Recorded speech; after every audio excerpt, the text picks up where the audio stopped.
Hey, and welcome to the Try Django series.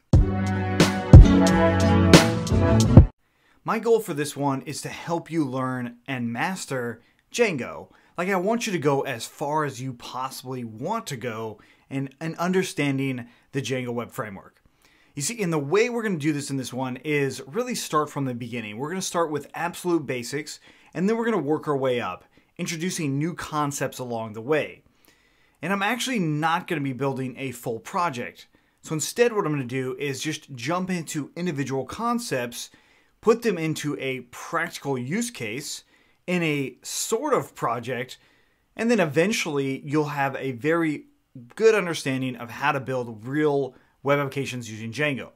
Now, of course, I do recommend that you learn from entire projects, and I have a bunch of them, both right here on YouTube on joincfe.com/YouTube, as well as on our website, joincfe.com. We have a ton of stuff there for building real things with Django. But this series is all about getting the absolute basics to even advanced level things bit by bit. If you're learning Django for the first time, it's an incredibly exciting experience, at least it was for me, because once I was able to actually build a web application with a database attached to it, it was like, oh, this is so cool. Now, I think that you might be just as excited, and perhaps you've already done that with other web applications, or perhaps this is the first time you're programming. Either way, the most frustrating part is at the beginning, not so much because of the programming language, but often because of how to actually set up your system.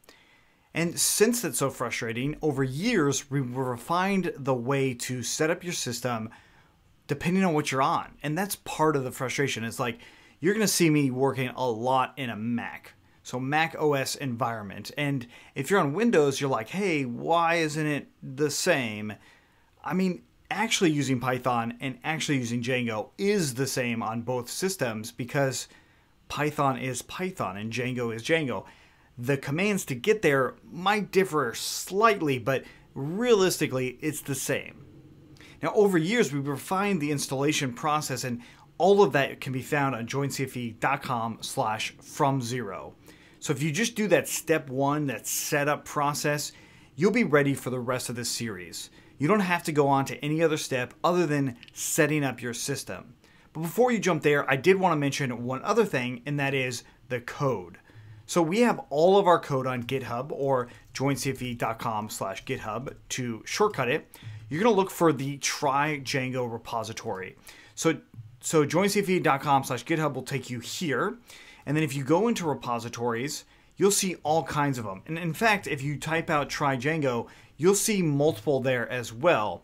I want you to ignore all of the ones that have numbers in them and just go to the one Try Django, right? So this is a link right here if you want to go directly there. But this code will 100% help you. Because when you hit roadblocks, what you're going to want to do is take the code that you've been writing and take a look at GitHub and make sure that what you've been writing is the same as what we've been doing in the videos. That part is critical. And then the last thing is, when in doubt, consult the documentation. Django's documentation is very well written, and there's just so much there that you can learn that we won't necessarily cover because they give additional context or they give specifics to whatever use case you have for the technology. And then the last thing is Google is your friend. You can use Google to do a search for something that you're not familiar with, and oftentimes that will bring up stackoverflow.com. Stack Overflow has all of these questions from people for all sorts of programming languages, including Python, including Django, including JavaScript, all sorts of things in there. And you just do a quick search. You can search for just Django, and you can learn a lot just from that, just from going to like votes. I mean, does Django scale? That's an interesting question to take a look at. And then what is null? What is blank? I mean, this right here is a great learning resource as well. So what I'm going to assume for the next video and all the other future videos is that you have your system set up and ready to work with Django and Python. The versions that we're going to be using will be discussed in the next one because they will change over time. At the end of the day, I really want you to stick with whatever version is in the video because as a beginner, That is critical. All right, so in this one, we are going to be creating a brand new virtual environment and install Django. Now, if you haven't done these things before, regardless of the version, definitely stop now and make sure you go back and do the setup process. Now, I absolutely want you to have a fresh virtual environment and a fresh Django install, not only just to get the practice of it, but also to make sure that we're all starting from the exact same spot. So if you open up your terminal window, or if you're on Windows, your PowerShell or command prompt, but hopefully you're using PowerShell if you're on Windows. Linux and Mac users, just your terminal is fine. So if we type out Python V and Python 3-V, this is what I get. Now you might already have Python 3 in there. So if you see Python 3.6.5 or 3.6.6 right here, you're in good shape. If you see this, then you're going to have to do an extra step. Okay, just keep that in mind. I'm going to leave that open and I'm just going to put it over to the side a little bit and break it down. So we can just keep that in mind while we're doing this. Okay, so I've got another terminal window open now. You absolutely don't have to do this, but I'm going to leave it there just in case. So there's a few different ways on how we can create a virtual environment and install Django. I'm going to show you the way that I'm going to do it. So I'm initially going to show you the final way, and if that part works for you, great. You can go to the next portion, which would be installing Django, which maybe we should just do all of that at first. So I'm going to show you exactly how I'm going to do it. Now, I first of all want to keep this virtual environment in one development area. So for me, when I open it up and I list everything out, this is what I see. Yours might be a little different. Yours might be the same.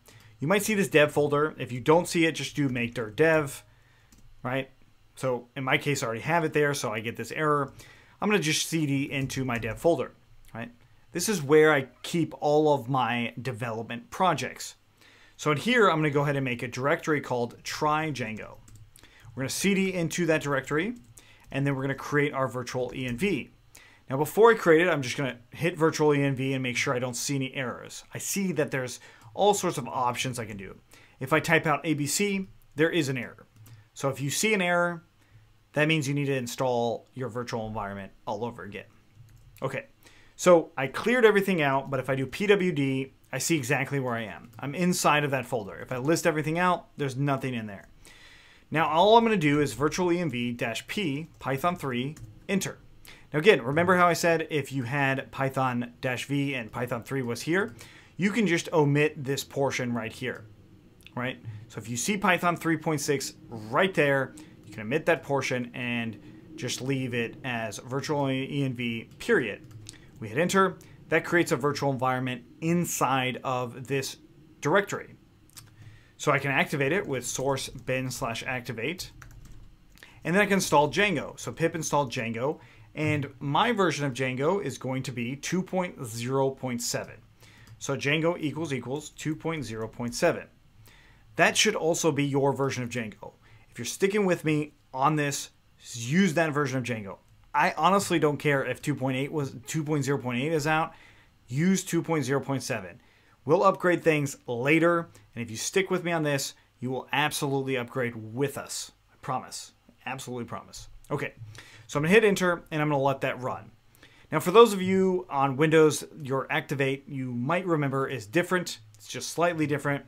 While that installs, I'm going to just go ahead and break it down a little bit. I'm going to open up another terminal window and simulate reactivating this virtual environment. So I'm going to list everything out. I cd into dev, and then I cd into try Django.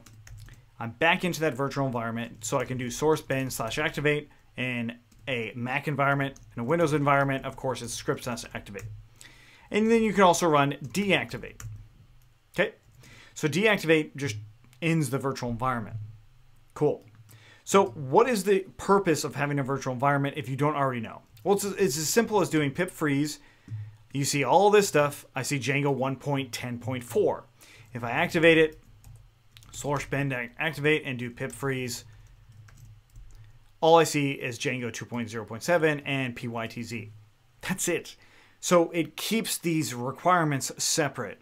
And when it comes to Python and its projects like Django, you want to absolutely make sure that that is done. Okay, so we have everything installed.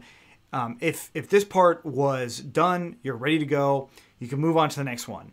If you had some issues or you want to see other ways of starting a virtual environment, stick with me. So notice that obviously we had all this stuff installed, all that's working. So going forward, just watch, just for illustration purposes. You know, I'm assuming that up to this point, if you have it working, then you're done. If you don't have it working, watch this next part, rewind, and then install the things you need to install, because I'm going to go pretty fast, but still explain what's going on. Okay, so I'm going to close out all of my terminal windows and act like I'm starting from zero. Okay, so I jump into my terminal window. I go into, I'm going to go ahead and make a new dev folder called dev2. I'm going to cd into dev2 and list everything out. Nothing's in there. So I'm going to show you 3 different ways on creating a virtual environment. The first one is just type out virtual env and then the name that you want to give it. So venv. That is a way to do it. Now this is irregardless of the Python version. It's going to go off of whatever the system's default version is. So I type that out. In my case, it's version 2.7. But that is a way to start a virtual environment. Now, if I want to start it based off of a specific version of Python, I would do virtual env, venv, -p, Python 3, so let's call this venv 2. This gives me a version of Python, and it's Python 3. So that assumes that if I type out Python 3, it actually gives me a Python 3. But if you type out Python 3 and that doesn't work, this won't work. So what happens then? Well, I can just do which Python 3, or in other words, find the location where Python 3 is installed, right? So which Python 3 will not work if Python 3 doesn't work, right? So every once in a while you install Python in your system and it's just installed somewhere else and this command itself doesn't work. But wherever that is actually installed on any system and you do something like this, you actually paste in the path to that and hit enter, that should actually open up Python 3 for you. So then that means that the final way to actually start a virtual environment is virtual env venv3-p and then the path to that Python 3. I hit enter and that will actually start that virtual environment as well. Now, one other thing I will mention is we can also just make the directory that we want to call it. So I want to make a virtual environment in a brand new directory. This is it. I go ahead and hit enter. I cd into it. And then I can do virtual env and then period instead of the name, and then whatever version of Python I may want, right? So the order of these things doesn't matter that much, how I'm running those commands in comparison to what I was doing before, but that's a few different ways on how you can create a virtual environment. Now, in my case, I'm actually going to go ahead and get rid of that dev2 folder. I really don't need it, but it was all about illustration purposes for getting all of this stuff going. Okay, so I'll cd back into my original project and just go ahead and leave it at that.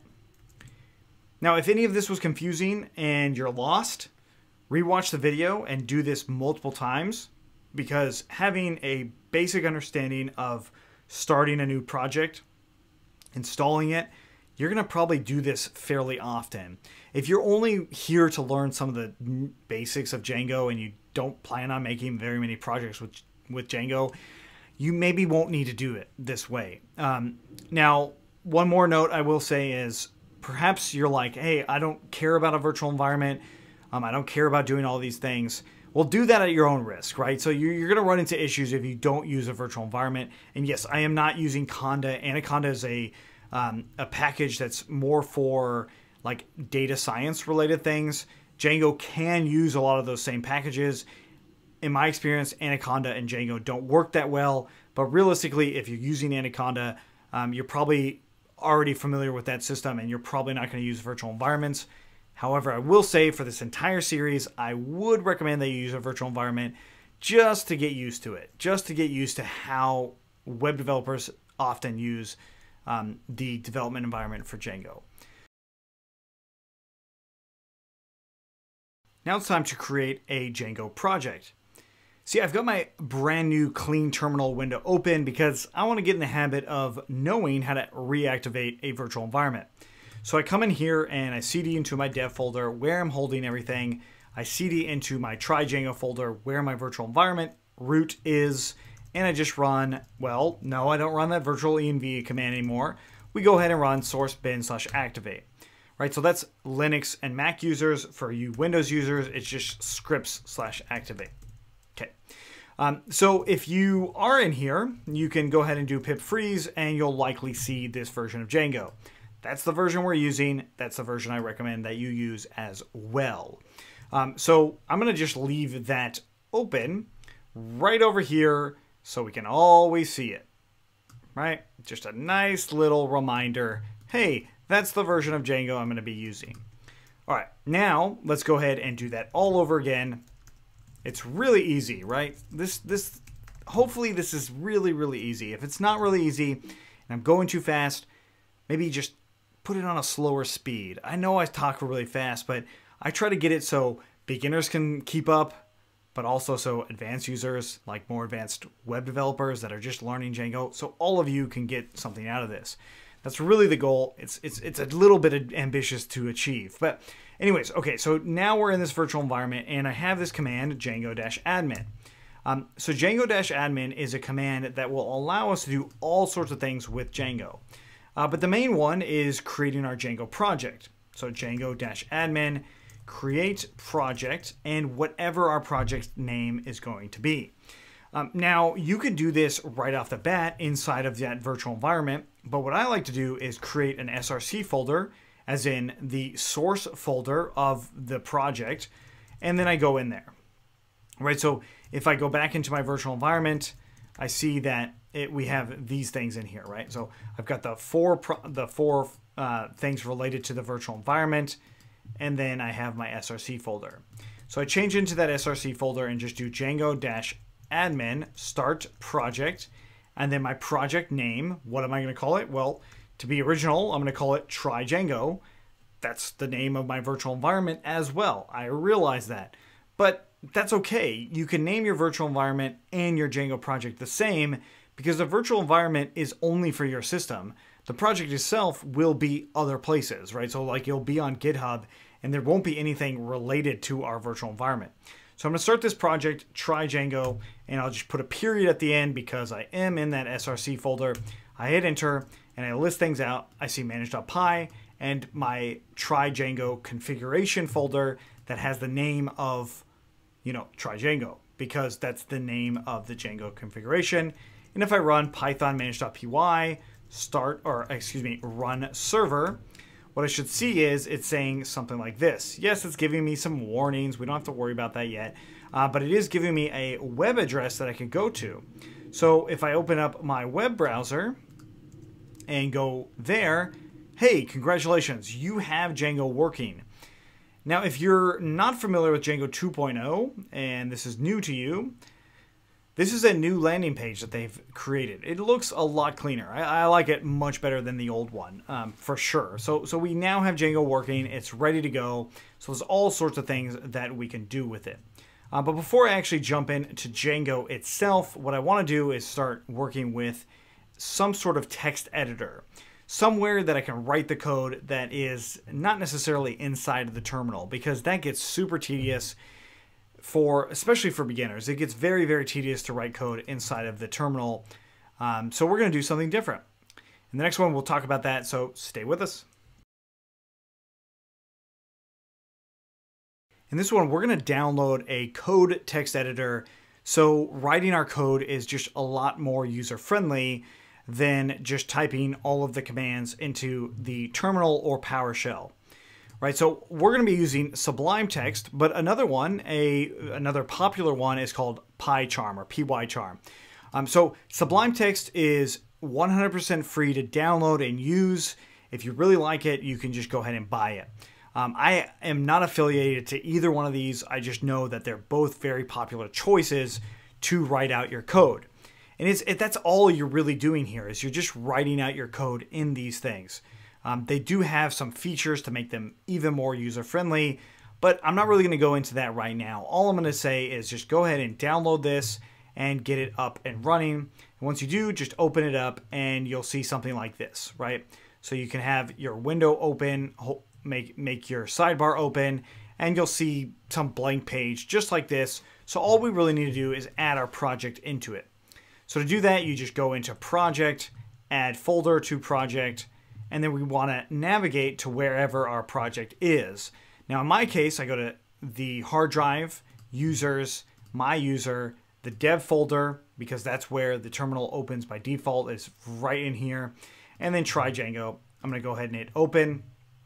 This brings in all sorts of things in here, right? It brings in virtual environment related stuff, and it also brings in my SRC folder, which has my manage.py and all sorts of Django related things, right? So this is one of those advantages of using a text editor, is it just makes it really clean and easy to see what's going on with any given code. And it also gives you these numbers or these lines of code, right? So I can say, hey, look at line 10, and you already can go, boom, line 10. Okay, cool.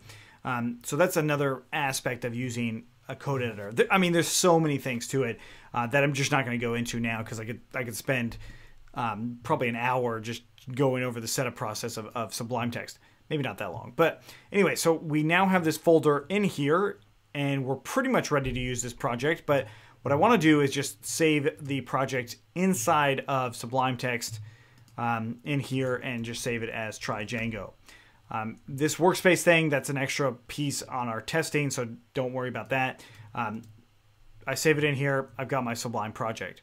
Now, of course, if you close out Sublime Text and you are in your project itself, and you have something like this, like hey, I'm navigating through back to where it was, you can just double click on this, and hopefully it'll open up Sublime. If it doesn't, then just, do the thing that you need to do, which is get info, and just make sure that you have open with, Sublime Text on there. If you're on Windows, it's right click and, doing the same sort of thing where you just want to make sure that it opens up. But the nice thing is then it just cuts to right where all of my code is, and I can open up all the different files that I need and make edits and changes to them. Sublime Text is really cool. Really like them. I wish they would sponsor these videos. They don't, but I really like their product. So go check it out and download it, because we're going to be using it a lot. It's not required, but it is highly recommended. See you in the next one. Let's talk about settings.py. This is absolutely a basic thing that you'll end up using a lot. It has a lot of implications for your project altogether. So we'll just go sort of line by line as to what's going on here. Of course, you can read more on the docs, because there is more that is going on behind the scenes than just what we'll mention. First and foremost, we, of course, import the OS, because Django works on any given operating system, Windows, Mac, and Linux. All of you guys see the exact same thing if you've done what we've done to this point.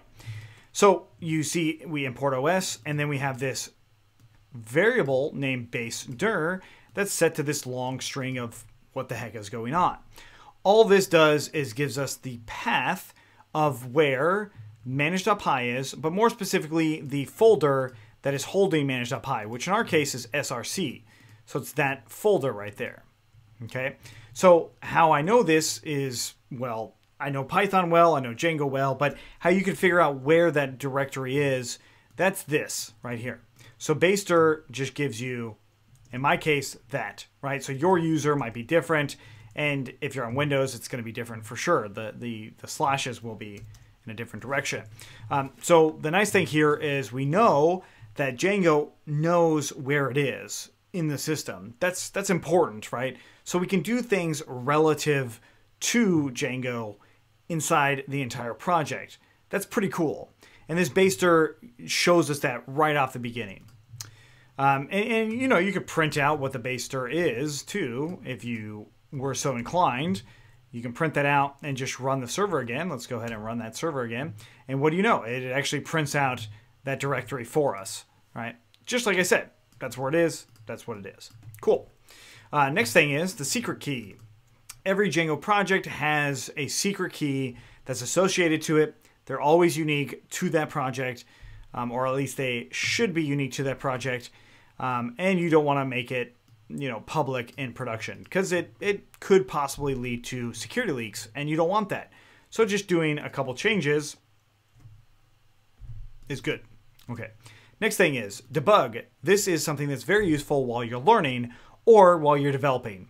Both things. When you bring it into a live server, a live production environment, it's a real website with real people, real strangers using it, you're going to turn that to false. And that has some implications later. Allowed hosts, like domain names that are allowed. I'm not going to get into that right now. Installed apps, this is a cornerstone of Django. Installed apps, there's a bunch of them installed by default, which we'll go over later.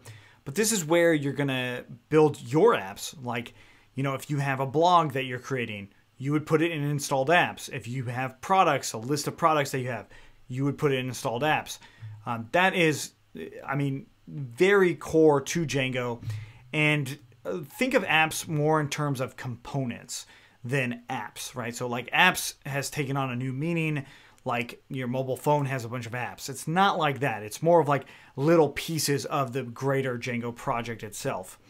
Middleware, this is, I mean, there's a lot of things going on here, but it has to do with your requests and how requests are handled and also how security is handled and stuff like that. This is something we'll go over later. It's definitely more of an advanced topic, but it's nice because it allows us to know that there's a lot of security features built in, as we can see with some of the ones that are already there.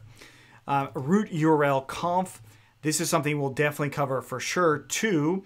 This is how Django knows how to route any given URL. You know, so like my server is running right now.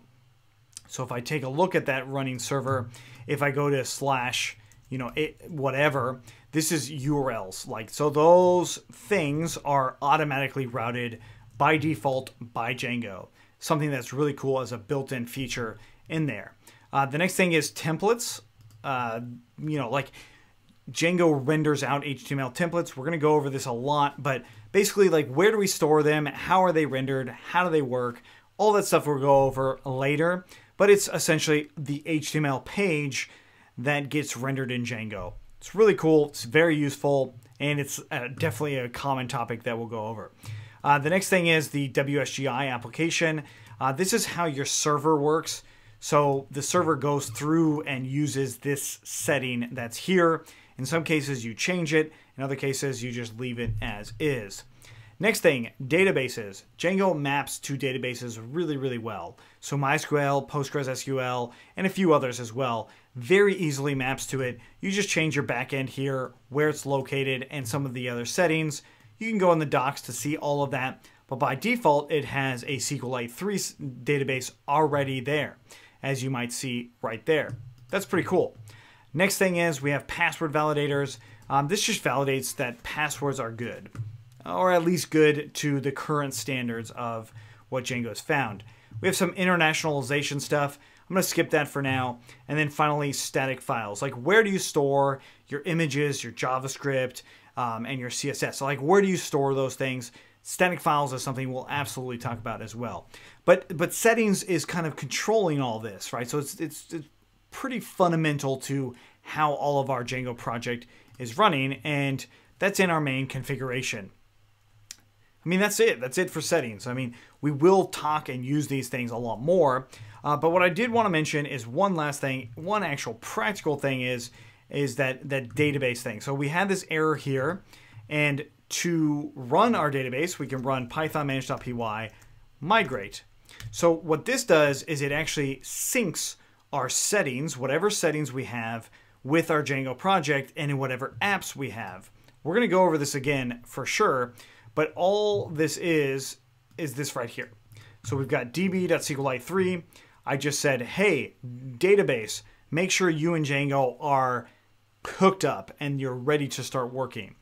So if I actually change this to db2, I could run migrate again. And what do you know? Django actually creates a brand new database for me. Now, this is pretty much only true with SQLite. If you had MySQL or PostgreSQL, you would have to create those databases themselves. But for us, we can just do whatever you'd like. As far as the database is concerned, I'm going to go with the default of db.sqlite 3. I'm going to go ahead and delete that file. Now we have a better understanding of how settings work. Let's go ahead and create our first app. See you in the next one. Now it's time to talk about one of the key components of Django, and that is apps. You should think of apps as components or pieces of the bigger Django project, right? So they're the little bits and pieces that can hold a good amount of code, but they're not like apps like on your mobile phone, right? So if you jump into the code itself, we see that we already have some apps installed by default, right? So this is also where you'd put third-party apps as well as your own, right?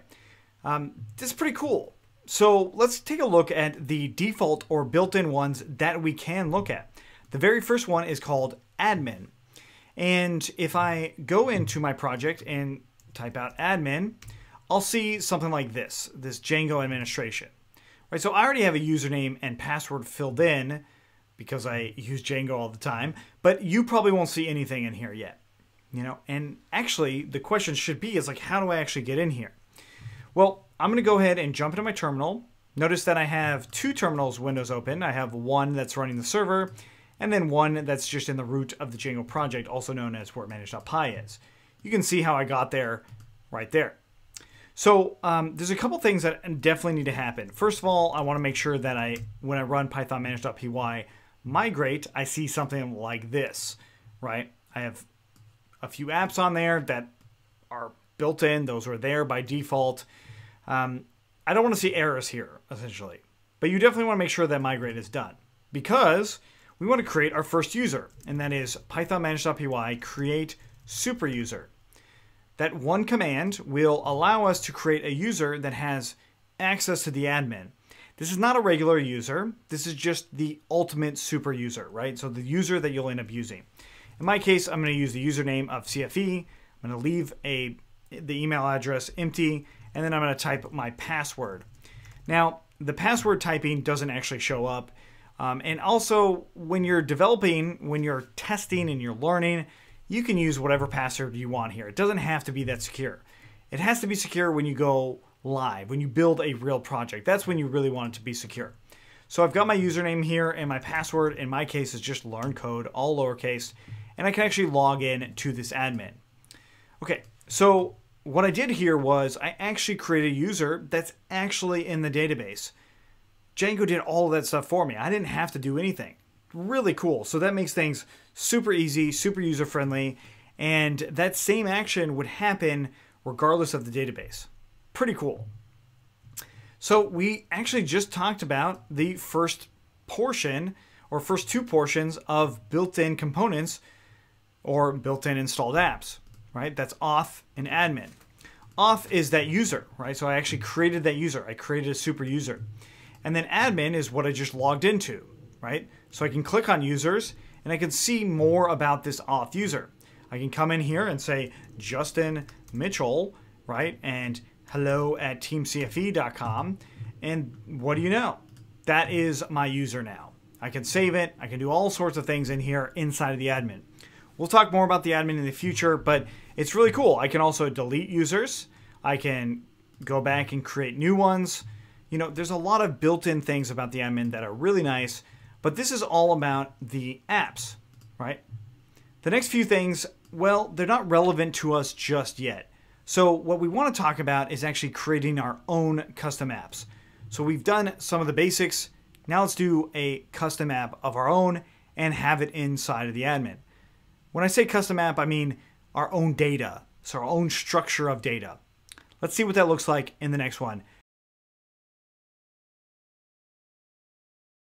In that last one, we saw some of the built-in features of Django's project, right? We saw some of these components, also known as apps, that allowed us to have a user and an admin. Those two things are phenomenal. They're really easy to use and very user-friendly. But what we want to do, and the purpose of using Django, is to build our own apps, our own components. Now, let's not confuse apps with like what's on your mobile phone. It's much more about just little pieces of this greater whole that is your web application. So let's go ahead and jump into the root of your Django project. I'm going to use that term a lot. The root of the Django project is referring to manage.py. So where manage.py is, assuming that you have your virtual environment activated, And that's where you want to be. Whenever I say root of the Django project, I'm going to assume that that's the case. So I'm navigated there, and of course, this is where it's actually located on my system. It might be a little different for you. If you don't know how to get there, just go back a few videos in this series. It's linked below. Make sure that you watch some of the basic stuff there. Anyways, let's go ahead and create our own custom app. So I'm going to go Python manage.py, start app, and then whatever we want to name the app. Now, I'm going to go ahead and name it products. And you can do the same thing by pressing up and renaming it to blog, or you could do it to profiles, or you could do it to cart, right? So I can name it all sorts of things, right? And honestly, those 4 names actually fit with like an e-commerce project, right? And if we look back into the code itself, you see that, hey, I've now have all of this new code inside of the name of those different apps that I just created. Now, this does show us something that we could work towards. Like we could totally build an entire project that does all of these things. But also what it should illustrate to you is that each one of these apps should do one thing and one thing really well.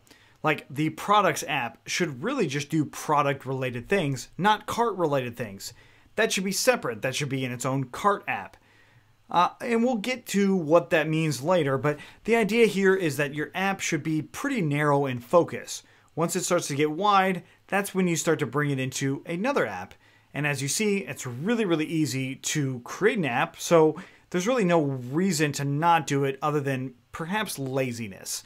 And I want to avoid that in the long run for you. That's why I'm telling you about it now.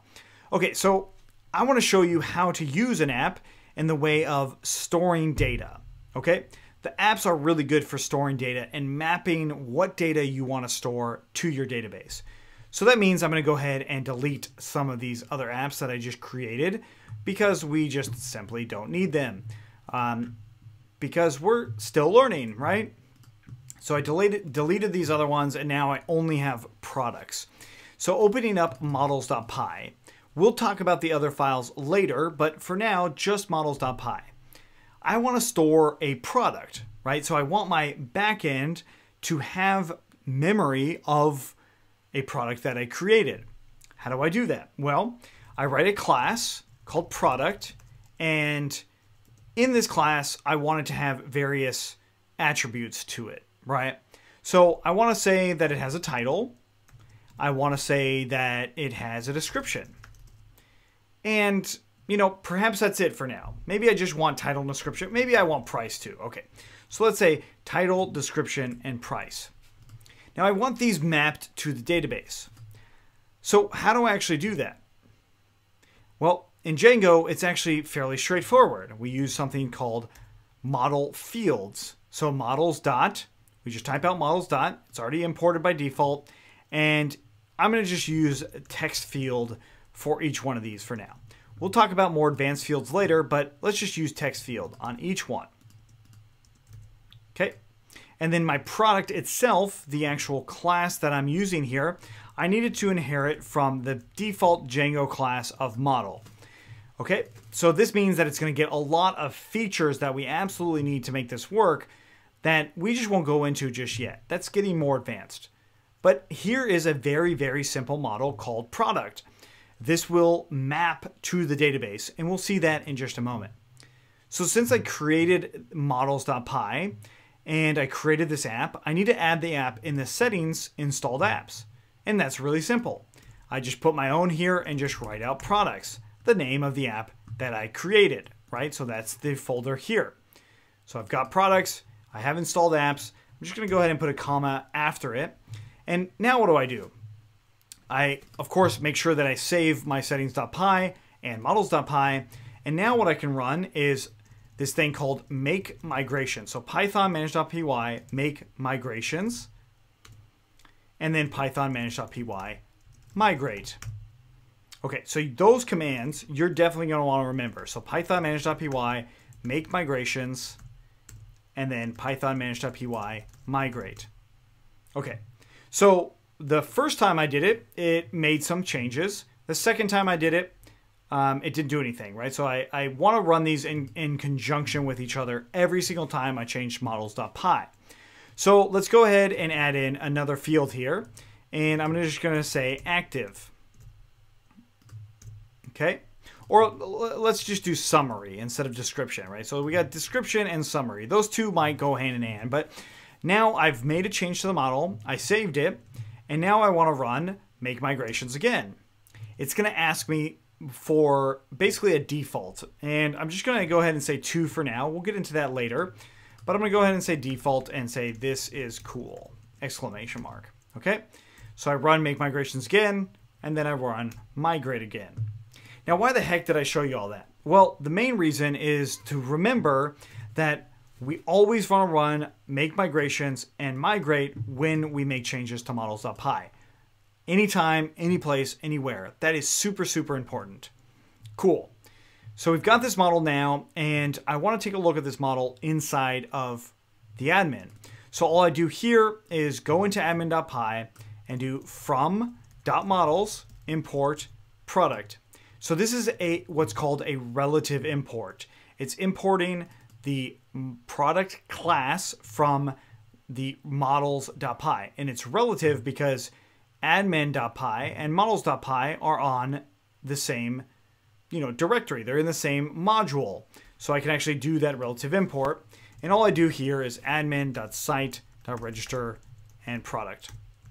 We save that, and with our server still running, I go back into my project, my Django admin. I now see this new thing here called products, and I can add a new product, new description, some price, and the summary. Hey, I've got my default in there saying this is cool. This is awesome. Hit exclamation mark, hit save, and there we go. We've now created a new product, and it's saved in the database. And that's really the core and the basics of it all, right there. A basic model saved in the database. Now I can use this over and over again to save all kinds of data in the database. This is not a great model. I will say that. Like, this is pretty limited in scope on how it is. We'll get into more advanced features of that later, but for now, that's pretty cool. That's all we have to do for a model. That's it. So what we still need to do is see how to do this in the Python shell. That is actually just using Python commands to save some stuff.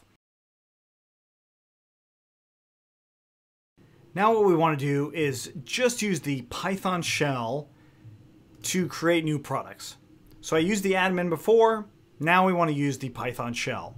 So to do this, I want to make sure that I'm in the root of my Django project, where manage.py is.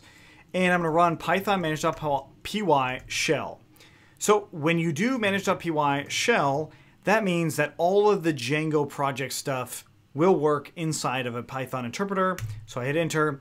It looks like a normal Python interpreter, but it's not, because I can do from products.models import product. Right? So I can do these kinds of imports. I can import classes just like we sort of did in the admin, right? I did a relative import in the admin. This is closer to an absolute import inside of the shell. So I go ahead and hit enter here, and I can do product.objects.all. This is a built-in Django command. We'll get over this sometime in the future, but for now, if I hit enter, I see that there's only one thing in here, right? There's only one item, and that's because I only saved one.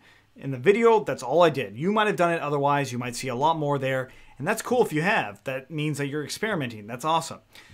But for me, what I want to see is more. I want to actually create them right here in the shell. I want to have the ability to do those commands. So it's simple. We just do product.objects.create, and then we want to create new ones inside of this command itself, inside of create itself. Again, this is built into Django. This is default by Django. Standards, right? So in models, we look at the things that are required for this product. We have 4 fields that are required. So I can pass those 4 fields in here as title, new product 2, right?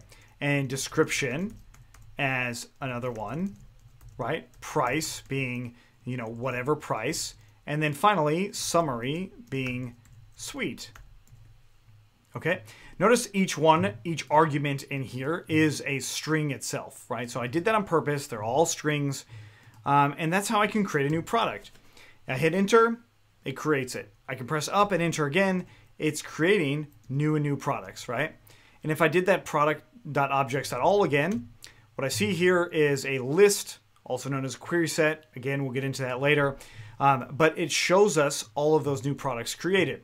Now, assuming we still have our server running, which I do, you can close it out with Control-C, but if I just go ahead and make sure that my server's running, I can come back into my admin, right? So you log into your admin, you see this, you go to products. What do you know? I've got all those products in there. So that's another way to actually create things in your database just by using a command instead of, clicking through and going through the form and doing all that. Pretty awesome. So we still have a lot more to do, obviously. We want to see this in another form. But before I jump into another form, I want to see actually how do I realistically create a model that isn't so convoluted. Like I shouldn't actually pass a string for price. It should be in the actual decimal, right? And perhaps the title shouldn't be this long text area. Maybe it should just be one short field. So there's definitely things that I need to change to this product model to make it better. That's something we'll do in the next one by adding new fields. So now what I'm going to do is actually start over on these models. I really don't like what I did here. So in order for me to start over, I can delete all the files in the migrations folder and just leave init in there. That's fine. Also delete PyCache if you have it there. And then also I'm going to delete my SQLite database. Okay, so back into my models, I want to change these fields to something different. What I just did was something you'll do often while you're learning, right? You'll delete those migrations and then you'll delete that database. Sure, you might lose some data, but that's no big deal. That's part of the learning process, and that's actually really important to do. So with these fields, I want to transition them into being something more realistic to what they are. So let's go ahead and look at the reference in the docs themselves. So djangoproject.com, look for the model fields field types. You can just do a quick Google search for this and you'll see the reference for all the different field types. And what we actually used so far was just one of them. As you see, I'm scrolling, there's a lot of them. So I used just this text field. That's one of the very many that we have in here. So let's go ahead and use a few different ones. First of all, the title field should be limited to how long it is. So I'm going to change it to a char field and I'll add in something called max length and I'll make it at most 120 characters. That's still a fairly long title, but that's what I want it to be. And when you use a char field, you have to use max length. So max length equals to required. Well, I'm going to leave it out for just a moment and save it. And now I'm going to go ahead and try and run my migrations, right? So I'll go Python manage.py, make migrations. I get an error. It says char fields must define a max length attribute. I just mentioned that was required, but luckily Django will tell us if something's required. Once I save that, some of my errors go away, right? Description, text field, that actually makes sense. But what if our product, we don't necessarily want to have a description? Then I can say blank equals to true, and I can also say null equals to true. I'll explain the differences between those two in just a moment. Price, what should our price field be? Well, should it be a text field or should it be, well, let's see, if there's a decimal field, hey, what do you know? There's a decimal field and a float field. I'm going to stick with decimal field, and this is where the docs come in and make things a lot easier for us. This will show us what's required, okay? So what's in here is required. So these two things are required right here, whereas if we go down a little bit, it says duration field. We're not going to use that, but there's nothing in there that's required. We've got email field that has a requirement, but it's already in there. It's already built in. So this will take some time getting used to, but that's essentially what's going on with the docs, right? But it also shows you inside of the docs that it has those required arguments. In other words, let's go back in here and change this just to decimal field. Let's save it. I save it. It's going to run these errors, right? It shows me these errors. It tells me exactly what it is. But so does the docs, right? So the docs says max digits and decimal places. So let's go ahead and add those. For a product, decimal places is going to be 2. Like, you know, it's not going to be 3 decimal places. You don't have 3 decimal places of cents. And then max digits, as in the number of digits this will allow. Like 1,000 digits is actually a lot for a decimal number, right? So just do that in your head. What's 10,000 digits in dollars? That's a lot, right? Cool. So I now have a little bit more robust fields. Summary, I can leave it as a text field as well. Maybe I want summary to be in there by default. Maybe I want it to for sure be in there, but I'm going to go ahead and get rid of that default. I'll explain the default thing in just a moment, most likely in the next video, but I will explain what's going on with that here shortly. Okay, so I save this, and now what I need to do is actually run my migrations again. Remember, every time you change models.py, you have to run Python manage.py, make migrations, and then Python manage.py, migrate. Now, I deleted the database, so that also means that I need to run create super user all over again, and I'm going to leave it in as CFE, type in that password of learn code, and there we go. My server is still running. Through all of that, my server is still running. I refresh in here on the Django admin. I still have to go back in, log in, and I see that I actually don't have any products anymore. But if I go to add a product, the layout of it has already changed. The title can't be some long title. I can say new product, and description, I can write stuff if I wanted to. Price has now a number item in here. So I can actually write numbers, $29.99. And I can add a summary, some new summary, exclamation mark. I hit save. What do you know? Not a whole lot different. Okay, with that in mind, let's just see it in the shell too. So Python manage.py shell, and we'll just go ahead and do from products.models import product. This is the exact same thing. It's just going to the location as to where that product is. We hit enter, product.objects.create, title equals to newer title, price. Now we can put a decimal number in here, no string. So $239.99, and then summary, now a string, awesome sauce is awesome. We hit enter. It looks like it created it, no problems. We go back into our products in the admin, still running. We see that we have a new product in here. All of that stuff was saved. So it's bringing those two things into conjunction with each other. So we're already starting to save stuff. We already hopefully see how easy it is to map data in Django. In this one, I'm going to make a new change to our model without deleting the database. So, or the migrations for that matter. So that means that we want to actually know a little bit more about what's going on with both of those things. So when we run make migrations and migrate, it syncs the database with our model. But if we add a field to our model, the database doesn't know about that field. So we have to make sure it knows, and make migrations and migrate often allows that to happen. But it also introduces a whole set of like question marks, like the field that is being added into the database. What about all of the previous things that were in that database? So let's see what I mean, right? So if I jump into the admin, I see that I have these 4 fields here, right? But if in my models, I decided to say featured field, right? And I wanted to use, let's say models.boolean field, okay?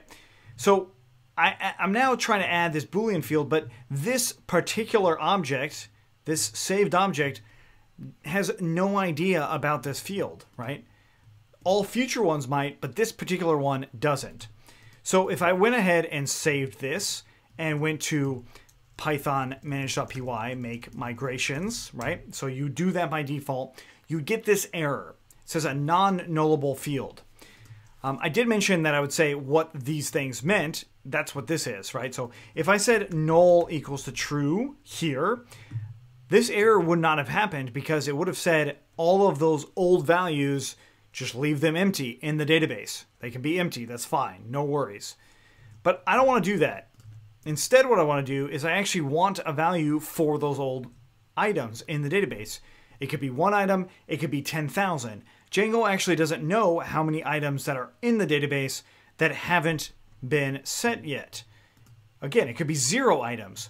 Now, what Django's going off of is this migrations folder here. It's going off of this initial value. Notice this initial one right here. It's checking against what's in here for this model. It's saying, hey, the new field that you're adding, this new field right here, isn't in this initial description. It's being added to it. So we're going to assume that the database needs to know about what's happening there. So we need to tell the database what default things we should do. Now, you can do there's several actions you can do here. Right in the code, you could say null equals to true, or you could set a default, or you could do both, right? So you could have a default in there, right? So null equals to true or default value. In this case, since it's a Boolean field, which means either true or false, you could say default equals to true. So you could absolutely hard write those in the code, or you get this error and you can provide a one-off default for all of the previous things that were in there.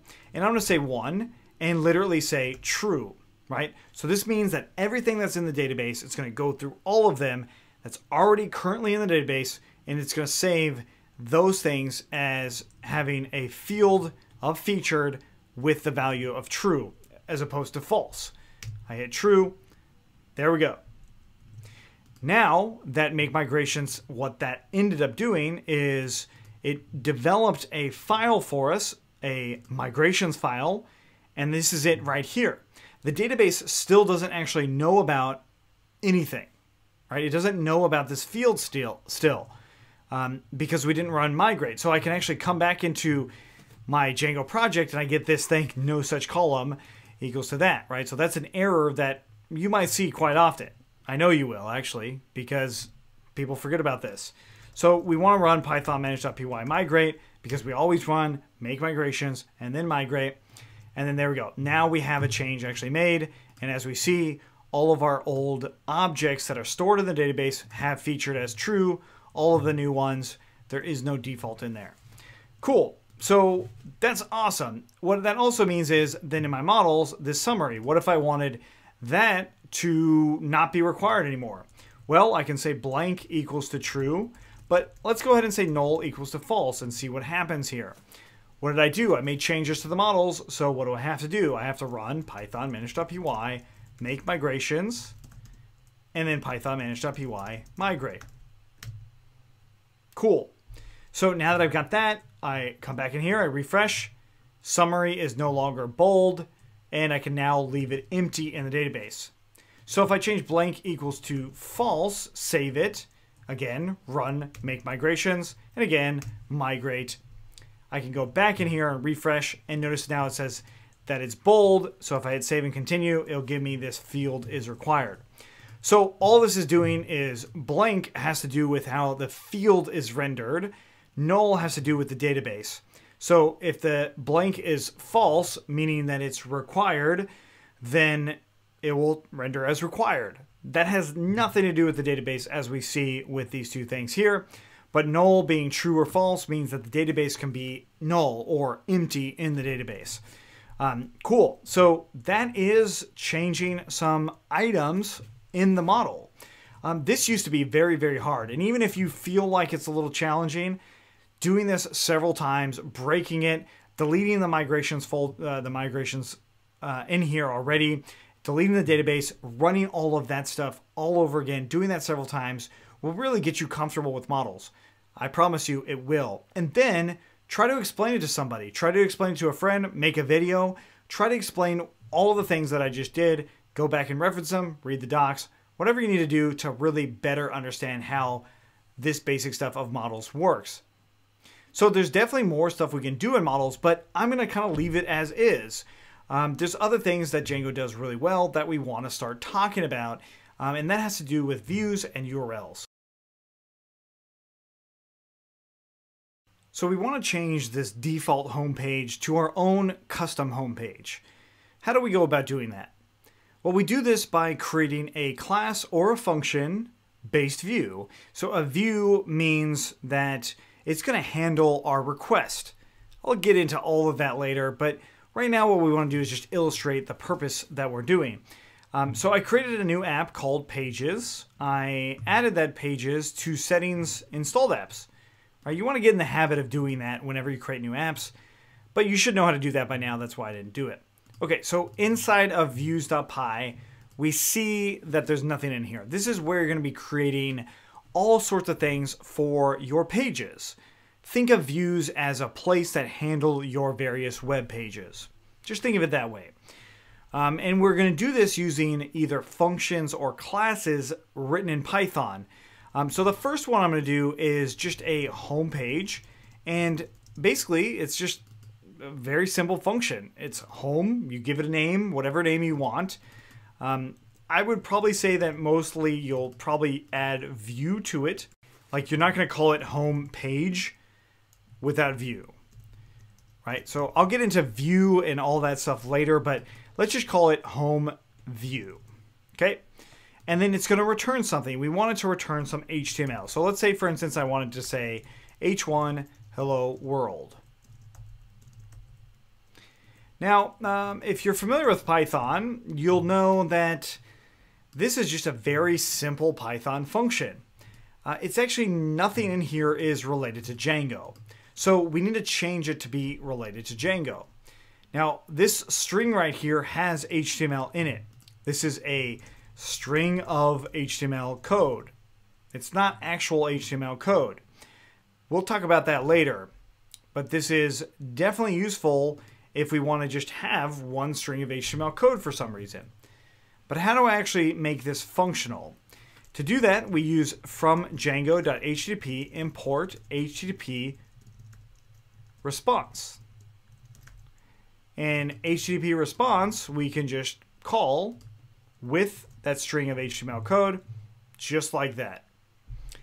We're really close to making this an actual functional view or functional page. So I'm going to go ahead and add args and keyword args in here. If you're not familiar with args and keyword args, I definitely recommend that you look that up on Python. This is Python specific. If you're not, don't worry about it. It's okay. You can look it up, but for now, we can just play around with this. Okay, so I've now created a function. All this function does is return back some HTML code that says hello world. But it returns it back in something called an HTTP response. Okay, so let's actually make this work. I'm going to save it, and I'm going to hope for the best. Refresh here. It doesn't work. Well, what if I try a different page, like ABC? That also doesn't work. But it says page not found, and it says something about URLs. Well, this is where we actually wrap in our URLs. This is where URLs comes in, and when we went over the settings, we did mention about the URLs right here. So URLs are in tryDjango.urls, or otherwise the settings module or the settings folder inside of URLs. This configuration folder has settings and URLs in there, and it has one that we've already been using, which is admin, but that's the only path it actually has. So now what I want to do is actually import that view to work with my URLs. Now, you already have some of this stuff in here, right? So this is actually written for us. So I can go off of what they have written in a similar fashion by saying from pages, right? So pages would take place of my app, import views, and then I can quite literally add this URL pattern like it says in the code or in the comments there.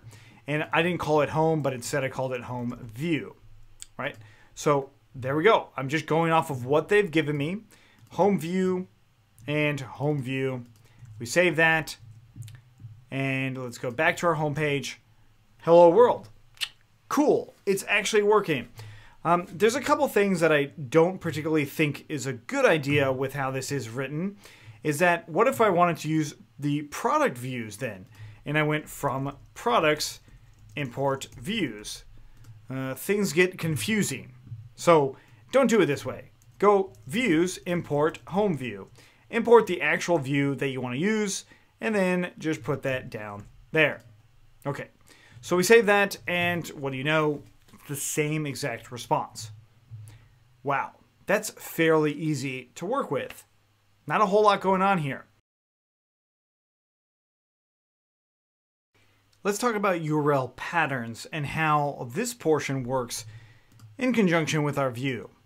Now, URL patterns, you notice that I had this empty string that's in this path. So if I actually copy this and paste it down here and say home and put a slash at the very end of it and save it, I can actually go into home and that same thing will come out. Or if I use a different page like ABC, that won't show up. And the page not found is because we haven't routed a path to that view, right? So let's say, for instance, I want to call this contact, and you know, we can actually ignore this name stuff for now. But if I want to call this contact, sure, it could actually go to that same homepage view. But really, you would probably want to have another one called contact view. And again, we'll do args and keyword args. And then we'll return HTTP response. And then we'll just say h1 and contact page. And close off that h1 tag. And then we would import that as well. Just like that. And there we go. So that would give us that contact page. Pretty useful. Now, what's actually happening inside of this path, right? So the URL, when you go to a Django page, right? So we go to a Django page right here, and Django knows that something is being requested that's different. So the first thing that's being requested is just this home page. And then if I go to another page like contact, that's a new request and it's getting that item, whatever's in there. And Django's smart enough to know, hey, that URL is being requested. Look in this urls.py or the main configuration that we have set up by default. It's going to look for that URL. And then with a matching URL, it's going to look for a view that is made to handle that URL, right? So we already had those views that were made to handle it. You know, we can have as many views as we want. It's completely up to you. And in fact, your project might have a lot of views, right? So like social, about, whatever. Like all of those things you can absolutely start playing around with. And I recommend that you do. I recommend that you take this and play around in the sense that, hey, how does this actually work?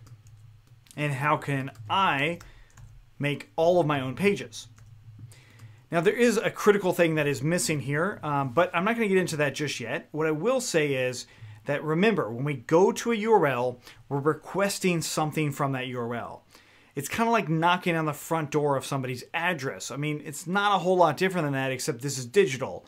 We're going there, we're knocking, we're asking for something, or we're requesting something. In this case, we're requesting a web page that's at that URL. So what's actually happening is, on these views, we have args and keyword args to just capture everything. So if I actually print it out, let's go ahead and print out args and keyword args, and go back to that home page and look into our terminal, we see here are the things that are being passed.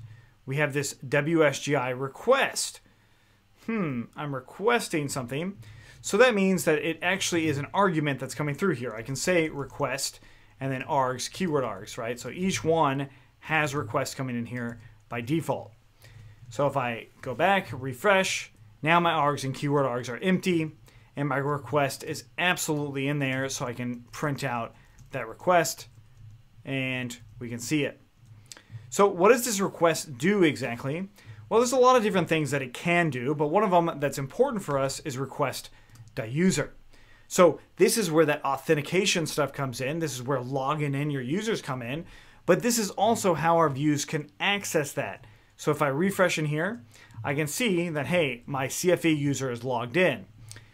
If I opened up an incognito window or just another browser or logged out, I would see that it's an anonymous user. It's not somebody that's actually logged in. So both things are actually valid, and they are really good to know because then I can do all sorts of stuff with this request user. Now that's a little bit more advanced. So before we get there, I want to make this basic web page or this basic application work better for us. Like so far we have this HTTP response and it's rendering out to HTML, and that's great and all, but you know, you might be familiar with HTML. Hopefully you have some background in HTML. Just having H1 being rendered, that's not very good. Like notice like my head is empty. It's just H1. That's the only thing that's coming back. So now's actually a really good time to talk about the Django templating engine so we can override this HTTP response with another sort of thing called Django templating. Quick recap. We go to a URL. It's like we're knocking on someone's door requesting something. The server, or Django, returns a response to us. That is the process. That always happens with correctly configured Django projects. Now, when this happens, Django recognizes what URL is being requested, or that web address is being requested. It breaks it apart, figures out what function is going to respond to it, right?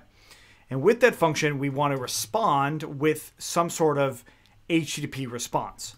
The basic default one is this, just HTTP response, and we can pass in whether it's HTML itself or just a string. It doesn't matter. We can return HTTP response, and we can even return it being nothing. Like it could be absolutely empty in here, and it would still work. So this is still a valid page. But what we want to do is, instead of writing in strings here, we want to use some built-in shortcuts that Django has. And you may have noticed that shortcuts.importRender was in there by default. So when you create a new app, that's in there. Okay? So I want to actually be able to use this itself. So instead of returning HTTP response, what I want to do is return render, and it's going to take in a few arguments. One is request, the request argument that's being passed.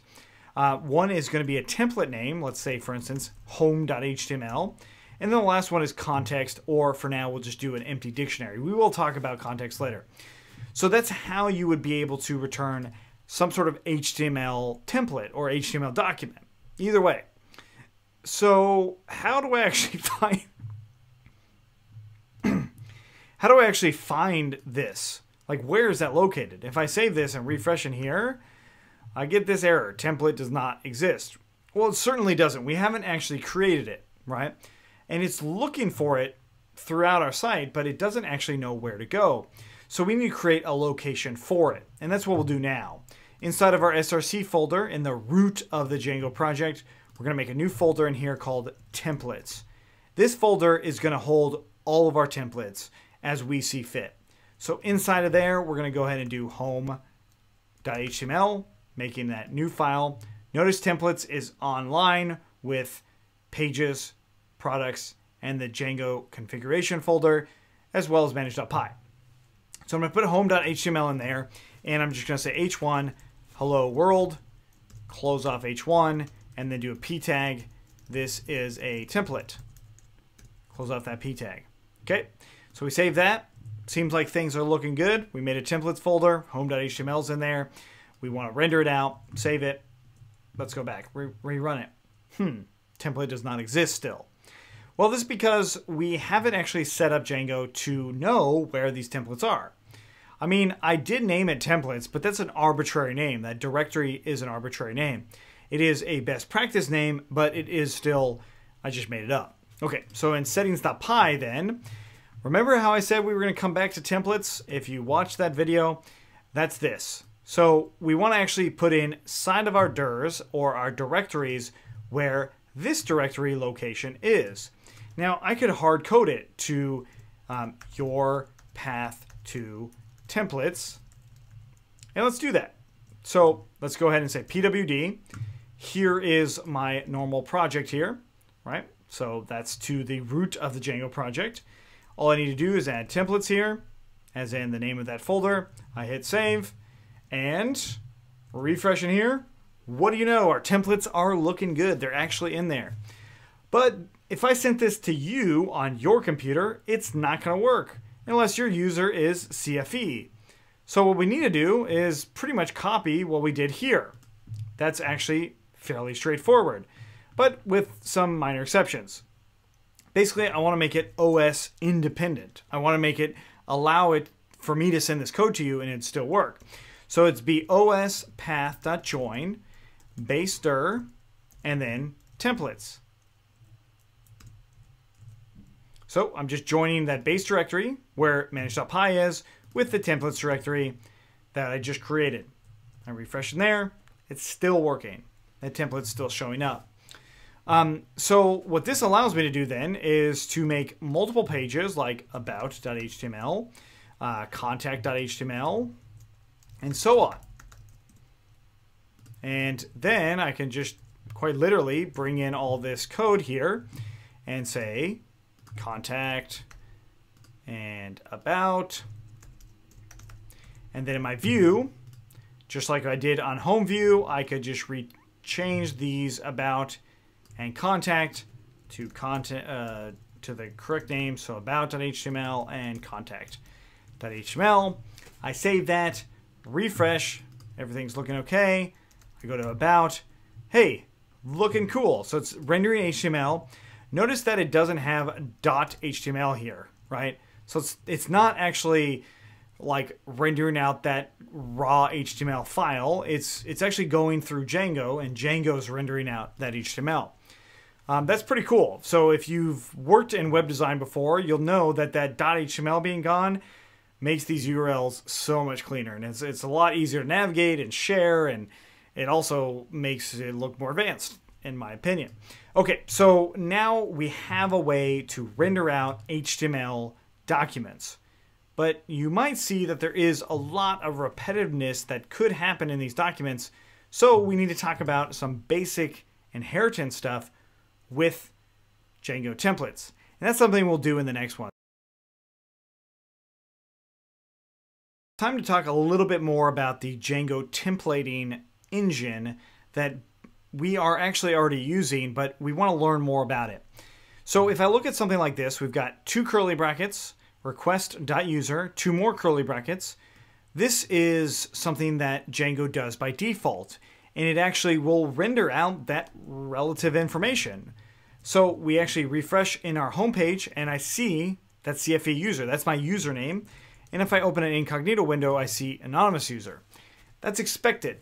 So that's part of what's built into the templating engine. We can use the user model in it, right? And I can also say .is authenticated, as in is logged in, and it'll say true or false depending on if they're logged in, right? So there's definitely a lot of things we can do there, which we'll talk about a lot more soon. So make sure you subscribe to get everything. But what you also should notice is that our views are rendering out 3 different HTML pages that actually might share attributes across each one. Let's say like a navigation bar, or more importantly, some metadata, like, you know, if we inspect the element here and we saw like, you know, the title tag or the description tag or other metadata that we might need to implement in here, or some CSS data. I mean, there's a lot of things that each one of those pages would actually be able to use. So this is where template inheritance comes in and where it's really useful for us. So what I want to do is create a root page, the page that all these other pages are going to borrow from. So I'll go ahead and call it base.html. Base.html is convention. That's how you're going to want to call it. And you're going to want to make it a actual HTML document.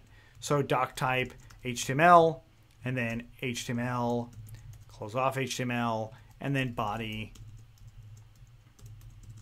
and body. Okay, and then we want to do a head tag here, and in this case, just to show that this is actually working, we'll go ahead and put a title tag and say coding for entrepreneurs is doing try Django. Hey, hey. Okay. Not really that clever, but it is something. So we've got our head tag, our body tag, we have some HTML in here, we've got some stuff, and now what do I want to do? Well, each one of these pages, I want to also have all of this stuff, the exact same stuff. How do I do that? Well, what I can do is come inside of this base.html, curly brackets, percent block content, percent curly brackets, block, or curly brackets, percent block, or rather in block. Okay, so this syntax might look a little weird to you, but basically it's saying like, hey, whatever's in between here, whatever comes in here, let's just replace it. So replace me. Okay, that's all I'm saying. We're going to use these blocks, these exact same blocks, on any given page. So let's say, for instance, this. I'm going to go ahead and cut this out and say just like that. So I've got a block here, and that's the content that's going to be, it's essentially going to be copied here, brought in right here. And all I have to do to make all that happen is extends base.html. And again, these curly brackets, percent signs, it definitely can get a little confusing. So make sure that you are testing this on your own to make sure it's working.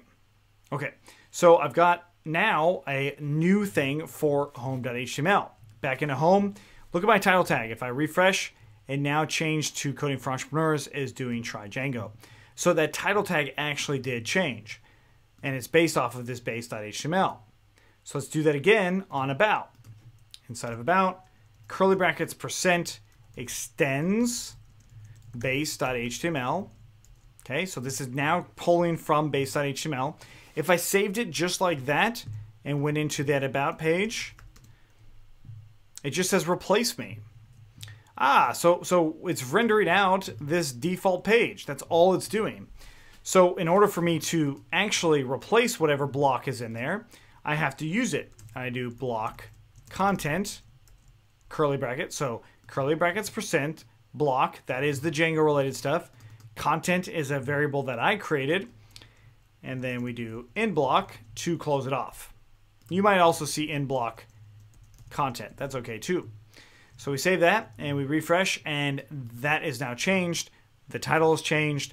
So we now have template inheritance. And then of course that final thing would be true with contact as well. So again, we do extends base.html and then block content, and then finally in block. Just like that. So the content that I'm actually using is right here. But now each one of those pages is uniform in Django. This makes a lot more sense when I use something like a nav bar. So let's just go ahead and I'm just going to use h1 or an h1 tag just to show this is a nav bar. Not to get into too much of the HTML here, but this is a nav bar. It's on my about page. It's on my contact page. And it's on my home page. Right, so it's definitely the same thing all across. And that's how this inheritance actually works.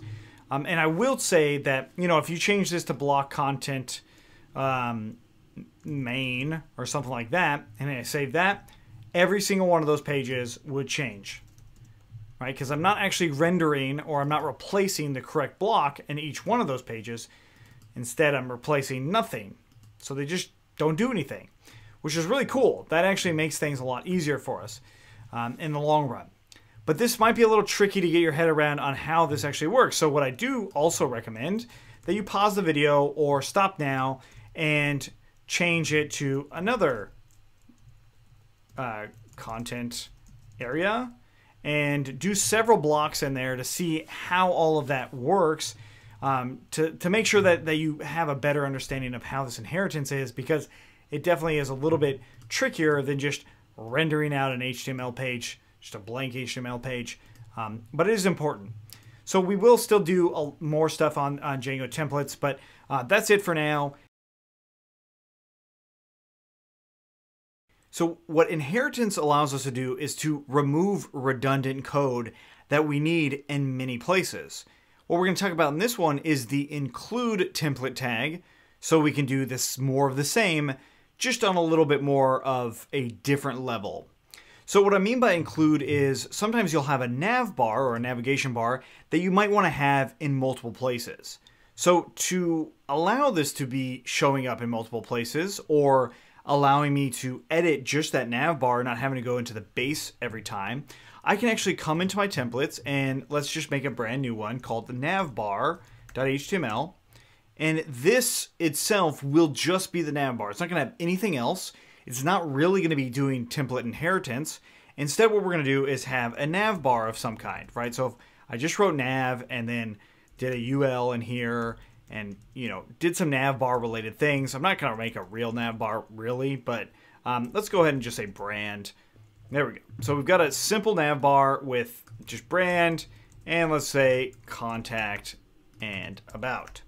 Okay, so we save that and go back into base.html. And let's get rid of this is a navbar thing, right? So we just want to go ahead and use include. So again, curly brackets, %, include, and then the path or where that actual HTML document lives. And we'll say simply just navbar.html. So this is very, very similar. Not very similar. It is identical to our views that we created, right? So whatever we put here would be the very thing we put here. So that same path. We'll get into that more later, but this is how we can include an external template into any of our templates. So we save that and refresh, and there we go. So we now have a navbar. Granted, it's not a very good one, but it is a navbar that will show up on all of our pages. Cool. So the reason you do this is once your project gets complicated, once you have like a big old project, you're going to want to use this include because then if I need to make a slight change to my navbar, I can just jump in to navbar.html. Pretty cool, very useful.